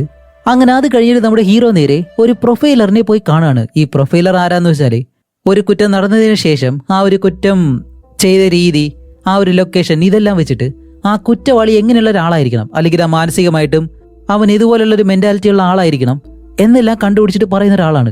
ഇപ്പൊ ആ ഒരു പ്രൊഫൈലർ പറയുന്നത് എന്താണെന്ന് വെച്ചാല് കുറെ വർഷങ്ങൾക്ക് മുന്നേ ആ ഒരു ശ്മശാനത്തിൽ നിന്നും ബോഡി മോഷ്ടിച്ച് തല വെട്ടിയതും അതേപോലെ തന്നെ കാടിനുള്ളിൽ വെച്ചിട്ട് ആടമെന്ന് പറഞ്ഞ ആ ഒരു പയ്യനെ കൊന്നതും ഇപ്പോ ഹീറോയിന്റെ മകനെ തട്ടിക്കൊണ്ടു പോയതും ഇതെല്ലാം ഒരേ ആള് ചെയ്തതുപോലെയാണ് എനിക്ക് തോന്നുന്നത്. അങ്ങനെയാണെങ്കിൽ നമ്മളിപ്പോൾ അന്വേഷിച്ചുകൊണ്ടിരിക്കുന്നത് ഒരു സീരിയൽ കില്ലർ സൈക്കോയാണ്. പക്ഷെ അവൻ പൂർണ്ണമായിട്ട് ഒരു സൈക്കോ ലെവലിലേക്ക് മാറിയിട്ടില്ല. അതിന്റെ ആരംഭഘട്ടത്തിലാണ് അവൻ ഇപ്പോൾ ഉള്ളത്. കുട്ടിക്കാലം മുതലേ അവൻ കണ്ട് അറിഞ്ഞ വയലൻസും കാര്യങ്ങളൊക്കെയാണ് അവന്റെ മനസ്സിൽ ഇപ്പോഴും ഉള്ളത്. അത് വെച്ചിട്ടാണ് അവൻ ഇതുപോലെയുള്ള കാര്യങ്ങൾ ചെയ്തുകൊണ്ടിരിക്കുന്നത്. ഈ തല വെട്ടിയിട്ട് കാലിലെടുത്ത് വെക്കണമെന്നുള്ള ആ ഒരു കാര്യം അത് ഇൻസ്പിറേഷൻ ആയിട്ട് എടുത്തിട്ട് ഒരുപക്ഷെ വേറെ ആരെയോ കേന്ദ്രീകരിച്ച് പോയി അയാളെ കിട്ടാതെ വന്നപ്പോൾ ആ ഒരു ദേഷ്യം എല്ലാം കുട്ടികളോട് തീർക്കുന്നു. ഇനി അങ്ങനെയല്ലാന്നുണ്ടെങ്കിലേ തന്നിലൂടെ തന്നെ ആ ഒരു കാര്യം ചെയ്യാൻ കഴിയാതെ അതിന് പകരം കുട്ടികളെ ചൂസ് ചെയ്തിട്ട് അവരിൽ ആ ഒരു കാര്യം ചെയ്ത് ആനന്ദം കണ്ടെത്തുന്ന ഒരു സൈക്കോ ആയിരിക്കണം. പിന്നെ ഈ ഒരു കുറ്റവാളി വയസ്സായിട്ടുള്ള ഒരാളായിട്ട് എനിക്ക് തോന്നുന്നില്ല. ഏകദേശം ഒരു 30 മുതൽ 40 വയസ്സ് വരെ പ്രായം ഉണ്ടാവും. കൂടാതെ അവന് സേഫ് ആയിട്ടുള്ള സ്ഥലം എവിടെയാണോ അവിടെ വെച്ചാണ് ഈ ഒരു കൊലപാതകങ്ങളെല്ലാം അവൻ ചെയ്യുന്നത്. അതുകൊണ്ട് അവൻ എന്തായാലും ഈ ഒരു ടൗണിലുള്ള ആളായിരിക്കണം. പിന്നെ ഞാൻ ഇനി എന്തൊക്കെ പറഞ്ഞാലും ഹീറോയിന്റെ മകനെ കാണാതായി. അവനിപ്പോ ജീവനോടെ ഉണ്ടെന്ന് എനിക്ക് ഒരിക്കലും പറയാൻ കഴിയത്തില്ല. അങ്ങനെ ഇത്രയും കാര്യങ്ങൾ ആ ഒരു പ്രൊഫൈലർ പറയുന്നത്, നമ്മുടെ പ്രൊഫൈലർ പറയുന്നതെല്ലാം ശരിയായിരുന്നു. കാരണം ആ ഒരു കില്ലർ ഇപ്പോ ഒരു ബേസ്മെന്റിൽ ആ ഒരു ചെറിയ പയ്യനുണ്ടല്ലോ ഹീറോയിന്റെ മകൻ, അവനെ അടച്ചു വെച്ചേക്കാണ്. ഇതുവരെ കൊന്നിട്ടില്ല. ഇപ്പൊ ഒരു വലിയ ഹാക്സോ ബ്ലേഡ് കൊണ്ടുവന്നിട്ട് അവന്റെ കഴുത്തിനടുത്തേക്ക് വെക്കുന്നതും. ഇതേ സമയം നമ്മുടെ ഹീറോയിനെ കാണിക്കുമ്പോൾ ഹീറോയിന് ഒട്ടും സമാധാനമില്ല. അതുകൊണ്ട് അവൾ നേരെ ആ ഒരു ചർച്ചിലേക്ക് പോവാണ്. ഇപ്പൊ അവിടെ ചെന്നിട്ട് ഇരിക്കുമ്പോഴത്തേക്കാണ് ഈ ഒരു ചർച്ചിന് മുകളിലായിട്ട് കുട്ടികൾ പാട്ട് പാടി പരിശീലിക്കുന്നുണ്ട്. അവിടെ അവർക്ക് പാട്ട് പഠിപ്പിച്ചു കൊടുക്കുന്നത് വേറെ ആരുമല്ല, നമ്മുടെ ചീഫിന്റെ മകൻ. അത് കാണുമ്പോഴത്തേക്കും നമ്മുടെ ഹീറോയിന് ഒരു സംശയം, ഇനിയിപ്പോ ഇവൻ തന്നെയായിരിക്കും തന്റെ മകനെ തട്ടിക്കൊണ്ട് പോയിട്ടുള്ളത്. അതുകൊണ്ട് ആ ഒരു സംശയം തീർക്കാൻ വേണ്ടി ഹീറോയിൻ നേരെ അവന്റെ വീട്ടിലേക്ക് പോകും. അവന്റെ വീട്ടിലേക്ക് വന്ന് അവന്റെ വീടിനടിയിൽ ഒരു ബേസ്മെന്റ് ഉണ്ടല്ലോ, അതിന്റെ ഡോർ എങ്ങനെയെങ്കിലും തുറന്ന് ഇപ്പൊ അതിനകത്തേക്ക് കയറിയിട്ട് അവിടെ അവൻ അടച്ചിട്ടേക്കുന്ന ഒരു മുറിയുണ്ട്. അത് തുറക്കാനായിട്ട് വരുമ്പോഴത്തേക്കും കറക്റ്റ് സമയത്ത് ചീഫിന്റെ മകൻ തന്നെ അവിടേക്ക് വരുന്നു. ഇത് കാണുന്നതും ഹീറോയിൻ എന്തെങ്കിലും സംഭവിക്കുമെന്ന് നമ്മൾ വിചാരിക്കുമ്പോൾ ഇവര് രണ്ടുപേരും ചെറിയ രീതിയിൽ പിടിയും വലിയായിട്ട് അവസാനം ആ ഒരു റൂമിന്റെ കീ ചീഫിന്റെ മകൻ തന്നെ ഹീറോയിന്റെ കയ്യിൽ കൊടുക്കുന്നുണ്ട്. ഇതേ സമയം ഒരു കാര്യം അറിഞ്ഞിട്ട് നമ്മുടെ ഹീറോയും അവിടേക്ക് വന്ന് അവസാനം ആ ഒരു മുറി തുറന്ന് നോക്കുമ്പോഴത്തേക്കാണ് നമ്മൾ പേടിക്കുന്നത് പോലെ ആ പയ്യനെ ഒരിക്കലും അതിനകത്ത് അടച്ചിട്ടില്ല. ഇപ്പൊ നിങ്ങൾ എല്ലാവരും ഒരു നിമിഷം ചിന്തിച്ചിട്ടുണ്ടാവും ചീഫിന്റെ മകൻ തന്നെയായിരിക്കും കൊലയാളിയെന്ന്. ഇപ്പൊ ആ ഒരു റൂമിനകത്ത് എന്താണെന്നറിയോ, ജീസസിന്റെ ഫോട്ടോയും അതേപോലെ തന്നെ കുരിശും മറ്റു കാര്യങ്ങളെല്ലാം. ഇപ്പൊ ഇതെല്ലാം ഇത്രയും സീക്രട്ട് ആയിട്ട് ഇവ അടച്ചു വെക്കേണ്ട ആവശ്യം എന്താണ്?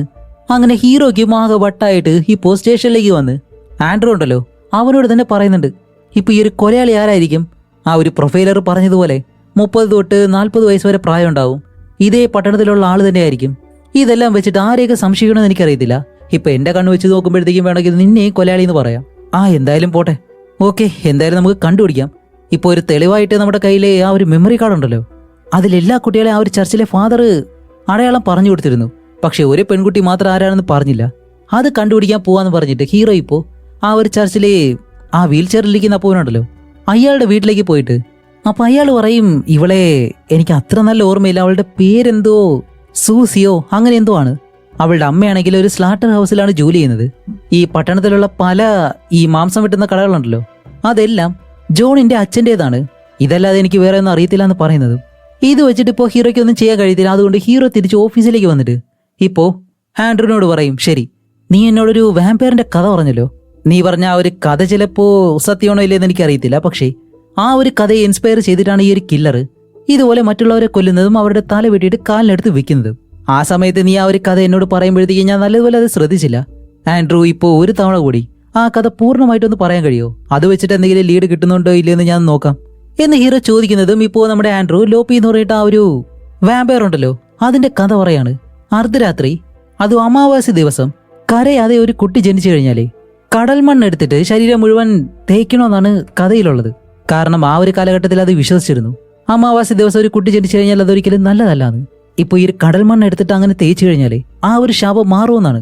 അങ്ങനെയാണെങ്കിൽ ആ ഒരു കുഞ്ഞൊരിക്കലും ജനിച്ച് വളർന്ന് മരിക്കുന്നത് വരെ ഒരിക്കലും ഒരു വാമ്പയറായിട്ട് മാറത്തില്ല എന്നെല്ലാവരും വിശ്വസിച്ചിരുന്നു.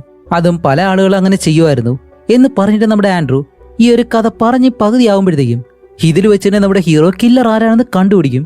എന്താന്ന് വെച്ചാൽ നമ്മൾ മിസ് ചെയ്ത ഒരു കാര്യമുണ്ട്. സ്റ്റാർട്ടിങ്ങില് നമ്മുടെ ഹീറോയിൻ അതുപോലെ ചീഫിന്റെ വൈഫിന്റെ റെസ്റ്റോറന്റിൽ ഇരുന്ന് ഫുഡ് കഴിക്കുമ്പോഴത്തേക്കും അവിടേക്ക് ചീഫിന്റെ ഭാര്യ വന്നിട്ട് ഹീറോയിന്റെ മകനെ പറ്റി ചോദിക്കുമല്ലോ. അപ്പോൾ ഹീറോയിൻ അവളുടെ മകൻ എങ്ങനെയാണ് ജനിച്ചത് ആ ഒരു കാര്യങ്ങളൊക്കെ പറയുമായിരുന്നു.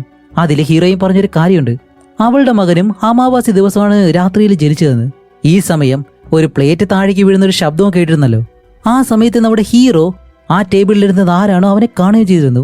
അവനാണെങ്കിൽ നമ്മുടെ ഹീറോയിൻ പറയുന്ന ആ ഒരു കഥ അങ്ങനെ തന്നെ കേട്ടുകൊണ്ടിരിക്കുകയായിരുന്നു.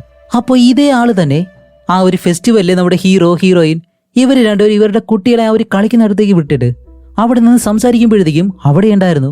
അപ്പൊ ഇവര് രണ്ടുപേരുടെ ശ്രദ്ധ മാറുന്ന സമയത്താണ് ആ ഒരു സമയം നോക്കിയിട്ട് കുട്ടിയെ കടത്തിക്കൊണ്ട് പോയതും ആ ഒരു കില്ലർ തന്നെയായിരുന്നു. അപ്പൊ ഈ കാര്യങ്ങളെല്ലാം നമ്മുടെ ഹീറോ ഇപ്പോൾ മനസ്സിലാക്കുന്നത്. ഇപ്പൊ കില്ലർ എന്തുകൊണ്ടാണ് ഇങ്ങനെ ഒരു കില്ലറായിട്ട് മാറിയത് എന്നുള്ള ആ ഒരു ഫ്ലാഷ് ബാക്ക് ഇപ്പോൾ നമുക്ക് കാണിച്ചു തരുന്നുണ്ട്. ഇപ്പൊ ജോൺ എന്ന് പറഞ്ഞ അവന്റെ അച്ഛന്റെ ഫോട്ടോ എടുത്തു നിന്ന് കിട്ടിയ ആ ഒരു മെമ്മറി കാർഡില് ഒരു പെൺകുട്ടിയെ മാത്രം ആർക്കും അറിയത്തില്ല എന്ന് പറഞ്ഞിരുന്നല്ലോ. ആ പെണ്ണിന്റെ പേര് സൂസിയോ അങ്ങനെ എന്തോ ഒരു കാര്യമാണ് പറഞ്ഞത്. അപ്പോ ജോണിന്റെ അച്ഛൻ ആ ഒരു പെൺകുട്ടിയെ അബ്യൂസ് ചെയ്തതല്ലാതെ ആർക്കും അറിയാതെ അവളെ വിളിച്ചുകൊണ്ട് പോയിട്ട് ഒറ്റയ്ക്ക് ജീവിക്കാനും തുടങ്ങി. ആ സമയത്ത് അവൾക്ക് 14-16 വയസ്സേ ഉള്ളൂ. കൂടാതെ ആ ഒരു പെൺകുട്ടി പ്രഗ്നന്റ് ആയിട്ട് ഒരു കുട്ടിക്ക് ജന്മവും കൊടുത്തു. അതുപോലെ ആ ഒരു പെൺകുട്ടിക്ക് 18 വയസ്സാകുമ്പോഴത്തേക്കും കില്ലറിനാണെങ്കിൽ ഏകദേശം ഒരു 4-5 വയസ്സായിട്ടുണ്ടാവും. ആ സമയത്തെല്ലാം കുട്ടിയായിരിക്കുമ്പോഴത്തേക്ക് അവൻ വായിച്ചിരുന്ന കഥകളിലെ ഈ ലോപ്പി എന്ന് പറഞ്ഞിട്ട് ആ ഒരു വാമ്പയറിനെ പറ്റി അവൻ കൂടുതലായിട്ട് വായിക്കാൻ തുടങ്ങി. അതുപോലെ ഇടയ്ക്കിടയ്ക്ക് ജോണിന്റെ അച്ഛനാണെങ്കിലോ ഇവരെ വന്ന് കണ്ടിട്ട് പോകുന്നൊരു ശീലമുണ്ട്. അതുപോലെ അന്നും അയാൾ വന്നിട്ട് ഇവരെ രണ്ടുപേരെയും കണ്ട്. അതുപോലെ ആ ഒരു സമയത്ത് 18 വയസ്സ് മാത്രമുള്ള ആ ഒരു പെൺകുട്ടിക്ക് ഇതെല്ലാം ഇങ്ങനെ സഹിക്കാൻ കഴിയും. അതുകൊണ്ട് കില്ലർ കുട്ടിയായിരിക്കുമ്പോൾ തന്നെ അവന്റെ മുന്നിൽ അവൻ ആഹാരം വെച്ചിട്ട് ഒരു കത്തിയെടുത്ത് അവന്റെ മുന്നിൽ വെച്ച് തന്നെ കഴുത്തറുത്ത് ആ പെൺകുട്ടി മരിച്ചു പോവായിരുന്നു. അപ്പൊ അവന്റെ മുന്നിൽ വെച്ച് സംഭവിച്ച ആ ഒരു കാര്യങ്ങള് പിന്നീട് ഈ ഒരു വാമ്പയറിന്റെ കഥ വായിക്കുന്നത് ഇതെല്ലാം അവന്റെ മനസ്സിൽ പതിഞ്ഞ് വലുതായപ്പോ അത് ഇൻസ്പയർ ചെയ്തിട്ടാണ് ഈ ഒരു കുട്ടികളെ തട്ടിക്കൊണ്ടുപോയിട്ട് അവൻ കൊല്ലാൻ തുടങ്ങിയത്. ഇപ്പൊ ഈ ഒരു ഫ്ലാഷ് ബാക്ക് എല്ലാം കാണിച്ച് തീരുന്നതും നമ്മുടെ കില്ലറിനെ കാണിക്കുമ്പോഴത്തേക്കും കില്ലർ ഹീറോയിന്റെ മകനെ കൊന്നുമില്ലേന്ന് അറിയത്തില്ല. അവന്റെ കയ്യിൽ ആ ഒരു വാളും വെച്ചിട്ട് അവൻ അങ്ങനെ ദേഷിച്ചൊരു മുറിക്കകത്തേക്ക് നടന്നു പോകുന്നതും നമ്മുടെ ഹീറോ ആണെങ്കിൽ ഈ ഒരു കില്ലറിനെ കണ്ടുപിടിച്ചതുകൊണ്ടും അവൻ പോലീസിനെ കൂട്ടിയിട്ട് ഈ ഒരു കില്ലറിന്റെ വീട് ഇപ്പോൾ കണ്ടുപിടിച്ച് അവന്റെ വീട് തന്നെ വളഞ്ഞിട്ടുണ്ട്. അങ്ങനെ എല്ലാവരും വീടിനകത്തേക്ക് വന്ന് നോക്കുമ്പോഴത്തേക്കും വീടിനകത്ത് ആ ഒരു കില്ലറിനെ കാണാനില്ല. അതേപോലെ തന്നെ അവന്റെ അടുക്കളയിൽ ആ ഒരു അടുപ്പിൽ എന്തോ ഒരു കാര്യം പാത്രത്തിൽ തിളയ്ക്കുന്നുണ്ട്. അങ്ങനെയാണെങ്കിൽ അവൻ കുറച്ച് മുന്നേ ആയിരിക്കണം വീട്ടിൽ നിന്ന് വെളിയിലേക്ക് പോയിട്ടുള്ളത്. അതുപോലെ ഈ ഒരു വീടിന് ചുറ്റുമാണെങ്കിൽ കാടുമാണ്. അങ്ങനെ ഹീറോ ഇപ്പോൾ പോലീസിനെ കൂട്ടിയിട്ട് വീടിന്റെ പിറകുവശത്തേക്ക് വരുമ്പോഴത്തേക്കും കാടിനുള്ളിൽ ഒരു നായ ഉരയ്ക്കുന്ന ശബ്ദം. അപ്പോൾ ഹോട്ടലിൽ വെച്ചിട്ട് ഹീറോ ആ ഒരു കില്ലറിനെ കാണുമ്പോൾ അപ്പോഴും അവന്റെ കൂടെ ആ ഒരു നായ ഉണ്ടായിരുന്നു. അങ്ങനെയാണെങ്കിൽ ആ ഒരു സൈക്കോ ഈ കാടിനുള്ളിൽ തന്നെ ഉണ്ടാവും എന്ന് പറഞ്ഞിട്ട് നമ്മുടെ ഹീറോയും ടീമും പെട്ടെന്ന് അതിനകത്തേക്ക് ഓടിപ്പോവാണ്. അവിടെ ചെന്ന് നോക്കുമ്പോൾ ആടെ മോനെ ഈ കില്ലറ് ഇതിനകത്ത് തന്നെ നിൽക്കുന്നു, ഈ ഒരു കാടിനകത്ത് തന്നെ ഉണ്ട്. അതുപോലെ പോലീസിനെ കാണുമ്പോഴത്തേക്കും അവൻ ആ ഒരു വാളെടുത്ത് അവന്റെ കഴുത്തറക്കാനായിട്ട് ശ്രമിക്കുമ്പോൾ അതിനു മുന്നേ തന്നെ നമ്മുടെ പോലീസുകാർ എന്തായാലും വന്നിട്ട് അവനെ ഷൂട്ട് ചെയ്ത്, അതും അവൻ മരിക്കാത്ത രീതിയിൽ ഷൂട്ട് ചെയ്തിട്ട് അവനെ പിടിക്കുന്നുണ്ട്. അങ്ങനെ തന്നെ വേണം സൈക്കോ. ഇപ്പോൾ ഹീറോ ഓടി വന്ന് നോക്കുമ്പോഴത്തേക്കും ആ ഒരു ചെറിയ പയ്യനെ ഹീറോയിന്റെ മകനെ അവിടെ തുണിയിട്ട് മൂടി വെച്ചേക്കാണ്. അവനെ കൊന്നുമില്ലേ എന്നറിയത്തില്ല. അങ്ങനെ പതിയെ വന്നിട്ട് ആ ഒരു തുണി എടുത്ത് മാറ്റുമ്പോൾ ആശ്വാസം, ഹീറോയിന്റെ മകനെ ഒന്നും ചെയ്തിട്ടില്ല. ഇതേസമയം ഹീറോയിനും വിവരം അറിഞ്ഞിട്ട് അവൾ അവിടേക്ക് വരുന്നതും തന്റെ മകനൊന്നുമില്ല എന്നറിഞ്ഞിട്ട് അവൾക്കും ഇപ്പൊ സമാധാനമായി. അതുമല്ല അടുത്തത് കില്ലറ് ഇപ്പൊ അവനെ പിടിച്ച ആംബുലൻസിൽ അവനെ നേരെ സ്റ്റേഷനിലേക്ക് കൊണ്ടുപോവാണ്. ഇതേ സമയമാണ് നമ്മുടെ കില്ലർ ആംബുലൻസിൽ വെച്ചിട്ട് ഒരു ഫ്ലാഷ് ബാക്ക്. അതും അടുത്തൊരു ടെസ്റ്റ് എന്താണെന്ന് വെച്ചാൽ 2 വർഷങ്ങൾക്ക് മുന്നേ ഇതുപോലെ ആദം എന്ന് പറഞ്ഞ ആ ഒരു പയ്യനെ കടത്തിക്കൊണ്ടുപോയിട്ട് കൊല്ലണമെന്ന് പ്ലാൻ ചെയ്തത് കില്ലർ തന്നെയാണ്. കില്ലറിന്റെ ഫസ്റ്റ് വിക്ടിമും ആദം തന്നെയായിരുന്നു. ഇപ്പൊ ആദമിനെ അറിയാവുന്ന ഒരാളാണല്ലോ കാർ കൊണ്ട് നിർത്തിയതും ആദം ആ ഒരു കാറിലേക്ക് കയറുന്നതും. ഇതേ സമയം കാറിന്റെ പിറകിലെ കില്ലർ ഇരിപ്പുണ്ടായിരുന്നു. ഇപ്പൊ കാർ ഓടിക്കുന്നത് ആരാണെന്ന് അറിയത്തില്ല. ഒരുപക്ഷെ ആ ഒരു സമയത്ത് ജോണിന്റെ അച്ഛന് വേണ്ടി കില്ലർ ജോലി ചെയ്തിട്ടുണ്ടാവാം. അത് ഇപ്പൊ വ്യക്തമല്ല. ഇനിയിപ്പോ ജോണിന്റെ അച്ഛന് വേണ്ടിയിട്ട് ജോലി ചെയ്യുന്ന ആളാണോ എന്നും അറിയത്തില്ല. എന്തായാലും ആദമിനെ കൊണ്ടുവെല്ലാം പറഞ്ഞതുകൊണ്ടാണ് ഇവര് രണ്ടുപേരും അവനെ വിളിച്ചു പോകുന്നത്. ഇപ്പൊ കാർ ഓടിച്ചുകൊണ്ട് പോകുമ്പോഴത്തേക്കും കാറിലിരുന്ന ഇവരുടെ രണ്ടുപേരുടെ മുഖം കണ്ടിട്ട് ആദമിന് അത്ര നല്ലതുപോലെ തോന്നിയില്ല. അങ്ങനെ ഇവരുടെ രണ്ടുപേരുടെ മുഖം കണ്ടിട്ട് ആദമ് പേടിച്ച് കാറിൽ നിന്നൊരു ഒറ്റച്ചാട്ടം. അതും ഡോർ തുറന്ന് താഴെ വീണ ആദമ് ആ സമയത്ത് തന്നെ മരിച്ചിരുന്നു. ഇപ്പൊ അവന്റെ ശരീരം മറയ്ക്കണം. അതിനുവേണ്ടി നമ്മുടെ കില്ലറിന്റെ കയ്യിലാണ് ഏൽപ്പിച്ചത്. അപ്പോൾ കില്ലറാണെങ്കിലോ കാടിനകത്ത് കൊണ്ടുവന്നിട്ട് അവന്റെ തല വെട്ടി കാലിനടുത്ത് വെക്കുകയും ചെയ്തു. ഇതേ കേസ് മറയ്ക്കാൻ വേണ്ടിയിട്ടാണ് ആ ഒരു ഇൻസ്പെക്ടറിനോട് ജോണിന്റെ അച്ഛൻ ആവശ്യപ്പെട്ടതും അയാള് അതുപോലെ ഒരു കള്ളം ആദമിന്റെ അമ്മയോട് പറഞ്ഞതും. എന്താണെന്ന് വെച്ചാൽ നിന്റെ മകനെ നല്ലൊരു ഇടത്തിലേക്ക് മാറ്റിയെന്നും ഒരു കുഴപ്പമില്ല, നീ വിഷമിക്കണ്ട എന്നെല്ലാം പറഞ്ഞിട്ട് ആദമിന്റെ അമ്മയെ വിശ്വസിപ്പിച്ചത്. അതുകൊണ്ട് ആദമിന്റെ അമ്മയെ അത് വിശ്വസിച്ചിട്ട് അവരുടെ ജീവിതം സേഫ് ആയിരിക്കുമെന്ന് വിചാരിച്ച് അവരും ജീവിക്കാൻ തുടങ്ങി. ആ ഒരു രീതിയിലാണ് അവർക്ക് വേണ്ടിയുള്ള സഹായങ്ങളെല്ലാം ഈ ജോണിന്റെ അച്ഛനുണ്ടല്ലോ അയാൾ ചെയ്തുകൊണ്ടിരുന്നത്. അതിപ്പോഴും കണ്ടിന്യൂ ചെയ്യുന്നു. ഇപ്പൊ ഇത്രയും കാര്യങ്ങൾ ഹീറോ കണ്ടുപിടിച്ചിട്ട് ആ ഒരു ചീഫിനോട് ഈ കാര്യങ്ങളൊക്കെ പറയുമ്പോഴത്തേക്കും ഹീറോയ്ക്ക് ഒരു സംശയം കൂടിയുണ്ട്. ശരി, ആദമിന്റെ ഫയല് പോലീസ് സ്റ്റേഷനിൽ ഉണ്ടാവത്തില്ല, അതും ഓക്കെ. പക്ഷെ നമ്മുടെ ഓഫീസിൽ, അത് പ്രോസിക്യൂട്ടറിന്റെ ഓഫീസിൽ ആ ഒരു ഫയൽ എങ്ങനെയാണ് നഷ്ടപ്പെട്ടത്? അതാരാണ് സൂക്ഷിക്കുന്നത്? ഇനിയിപ്പോൾ ഇൻസ്പെക്ടർ ആയിരിക്കോ, നമ്മുടെ കൂടെയുള്ള ഒരാളായിരിക്കണം ഇതെല്ലാം ചെയ്തത്. അങ്ങനെയല്ലാന്നുണ്ടെങ്കിൽ ചീഫ് നിങ്ങളാണ് അത് ചെയ്തത്, അത് സത്യമല്ലേ എന്ന് ചോദിക്കുമ്പോൾ അതേത് നമ്മുടെ ചീഫ് പറയുന്നതും ഈ ജോണിന്റെ അച്ഛൻ അത്രയും വലിയൊരു പണക്കാരനായതുകൊണ്ട് അയാൾ ചെയ്ത തെറ്റ് മറയ്ക്കാൻ വേണ്ടി എത്ര പേരാണ് അയാളെ സഹായിക്കുന്നത് നോക്കണം. അതുകൊണ്ട് ഹീറോ പറയും, നിങ്ങളുടെ മകനെ തന്നെ അബ്യൂസ് ചെയ്ത ആ ഒരാളെ സഹായിക്കാൻ വേണ്ടി നിങ്ങൾ ഇത്രയൊക്കെ ചെയ്യുന്നു, നിങ്ങളെല്ലാവരും കുറ്റക്കാരാണ്, അതുകൊണ്ട് നിങ്ങളെല്ലാവരെയും കോടതിയിൽ ഞാൻ കയറ്റും എന്നും പറഞ്ഞിട്ട് ഹീറോ അവിടെ നിന്ന് പോകുന്നതും ഇതോടെ ഈ ഒരു മൂവിയും ഇവിടെ വെച്ച് അവസാനിക്കുന്നു. അപ്പോൾ ഇതിനിടയിൽ നമ്മുടെ ഹീറോയും തമ്മിൽ കുറച്ച് ഇഷ്ടത്തിലായിരുന്നു. കാരണം ഈ ഒരു കേസിന്റെ കാര്യമെല്ലാം പറഞ്ഞിട്ട് ഇതുപോലെയുള്ള സിനിമകളിൽ നമ്മൾ കാണുന്നതാണല്ലോ, അവർ തമ്മിലുള്ള റൊമാൻറ്റിക് സീനും ഇതുമെല്ലാം ഇതൊക്കെ നമുക്ക് എന്തായാലും സ്റ്റോറിയിൽ ആവശ്യമില്ല. എന്നാലും ഹീറോ ഇപ്പോൾ അവസാനം ഹീറോയിന്റെ വീട്ടിലേക്ക് വന്ന് അവളുടെ ഇഷ്ടം പറയുന്നത് പോലെ കാണിക്കുമ്പോഴത്തേക്കാണ് ഈ ഒരു മൂവി സത്യത്തിൽ അവസാനിക്കുന്നത്. ഇപ്പൊ ഈ ഒരു മൂവിയിലെ യോമാര് കാണിക്കാത്ത ഒരേ ഒരു കാര്യം, ആദമിനെ കാറിൽ കൊണ്ടുപോകുമ്പോഴത്തേക്കും കാറിൽ ഡ്രൈവ് ചെയ്തത് ആരായിരുന്നു, അത് മാത്രമാണ് നമുക്ക് കാണിച്ചു തരാത്തത്. ഓക്കെ, ഇനിയിപ്പോൾ നമ്മൾ പറഞ്ഞതുപോലെ ചിലപ്പോൾ ജോണിന്റെ അച്ഛനായിട്ടുള്ള ആ ഒരു പണക്കാരനായിരിക്കാം, ഇല്ലാന്നുണ്ടെങ്കിൽ അയാളുടെ ഏതെങ്കിലും ഒരു സഹായമായിരിക്കാം. ഇനിയിപ്പോൾ അതും കൂടി കേട്ട് നിങ്ങൾ കൺഫ്യൂസ്ഡ് ആവണ്ട, അതെന്തായാലും നമുക്ക് ആവശ്യമുള്ള ഒരു കാര്യമല്ല. എന്തായാലും ഈ ഒരു മൂവി എത്രത്തോളം നിങ്ങൾക്ക് ഇഷ്ടപ്പെട്ടു ഇല്ലേ എന്നൊന്ന് കമന്റ് ചെയ്തേക്കുക. ഇതുപോലെ ഇൻട്രസ്റ്റിംഗ് ആയിട്ടുള്ള അടുത്തൊരു നല്ല മൂവിയായിട്ട് ഉടനെ തന്നെ വരാം. അതുവരെയും ബൈ.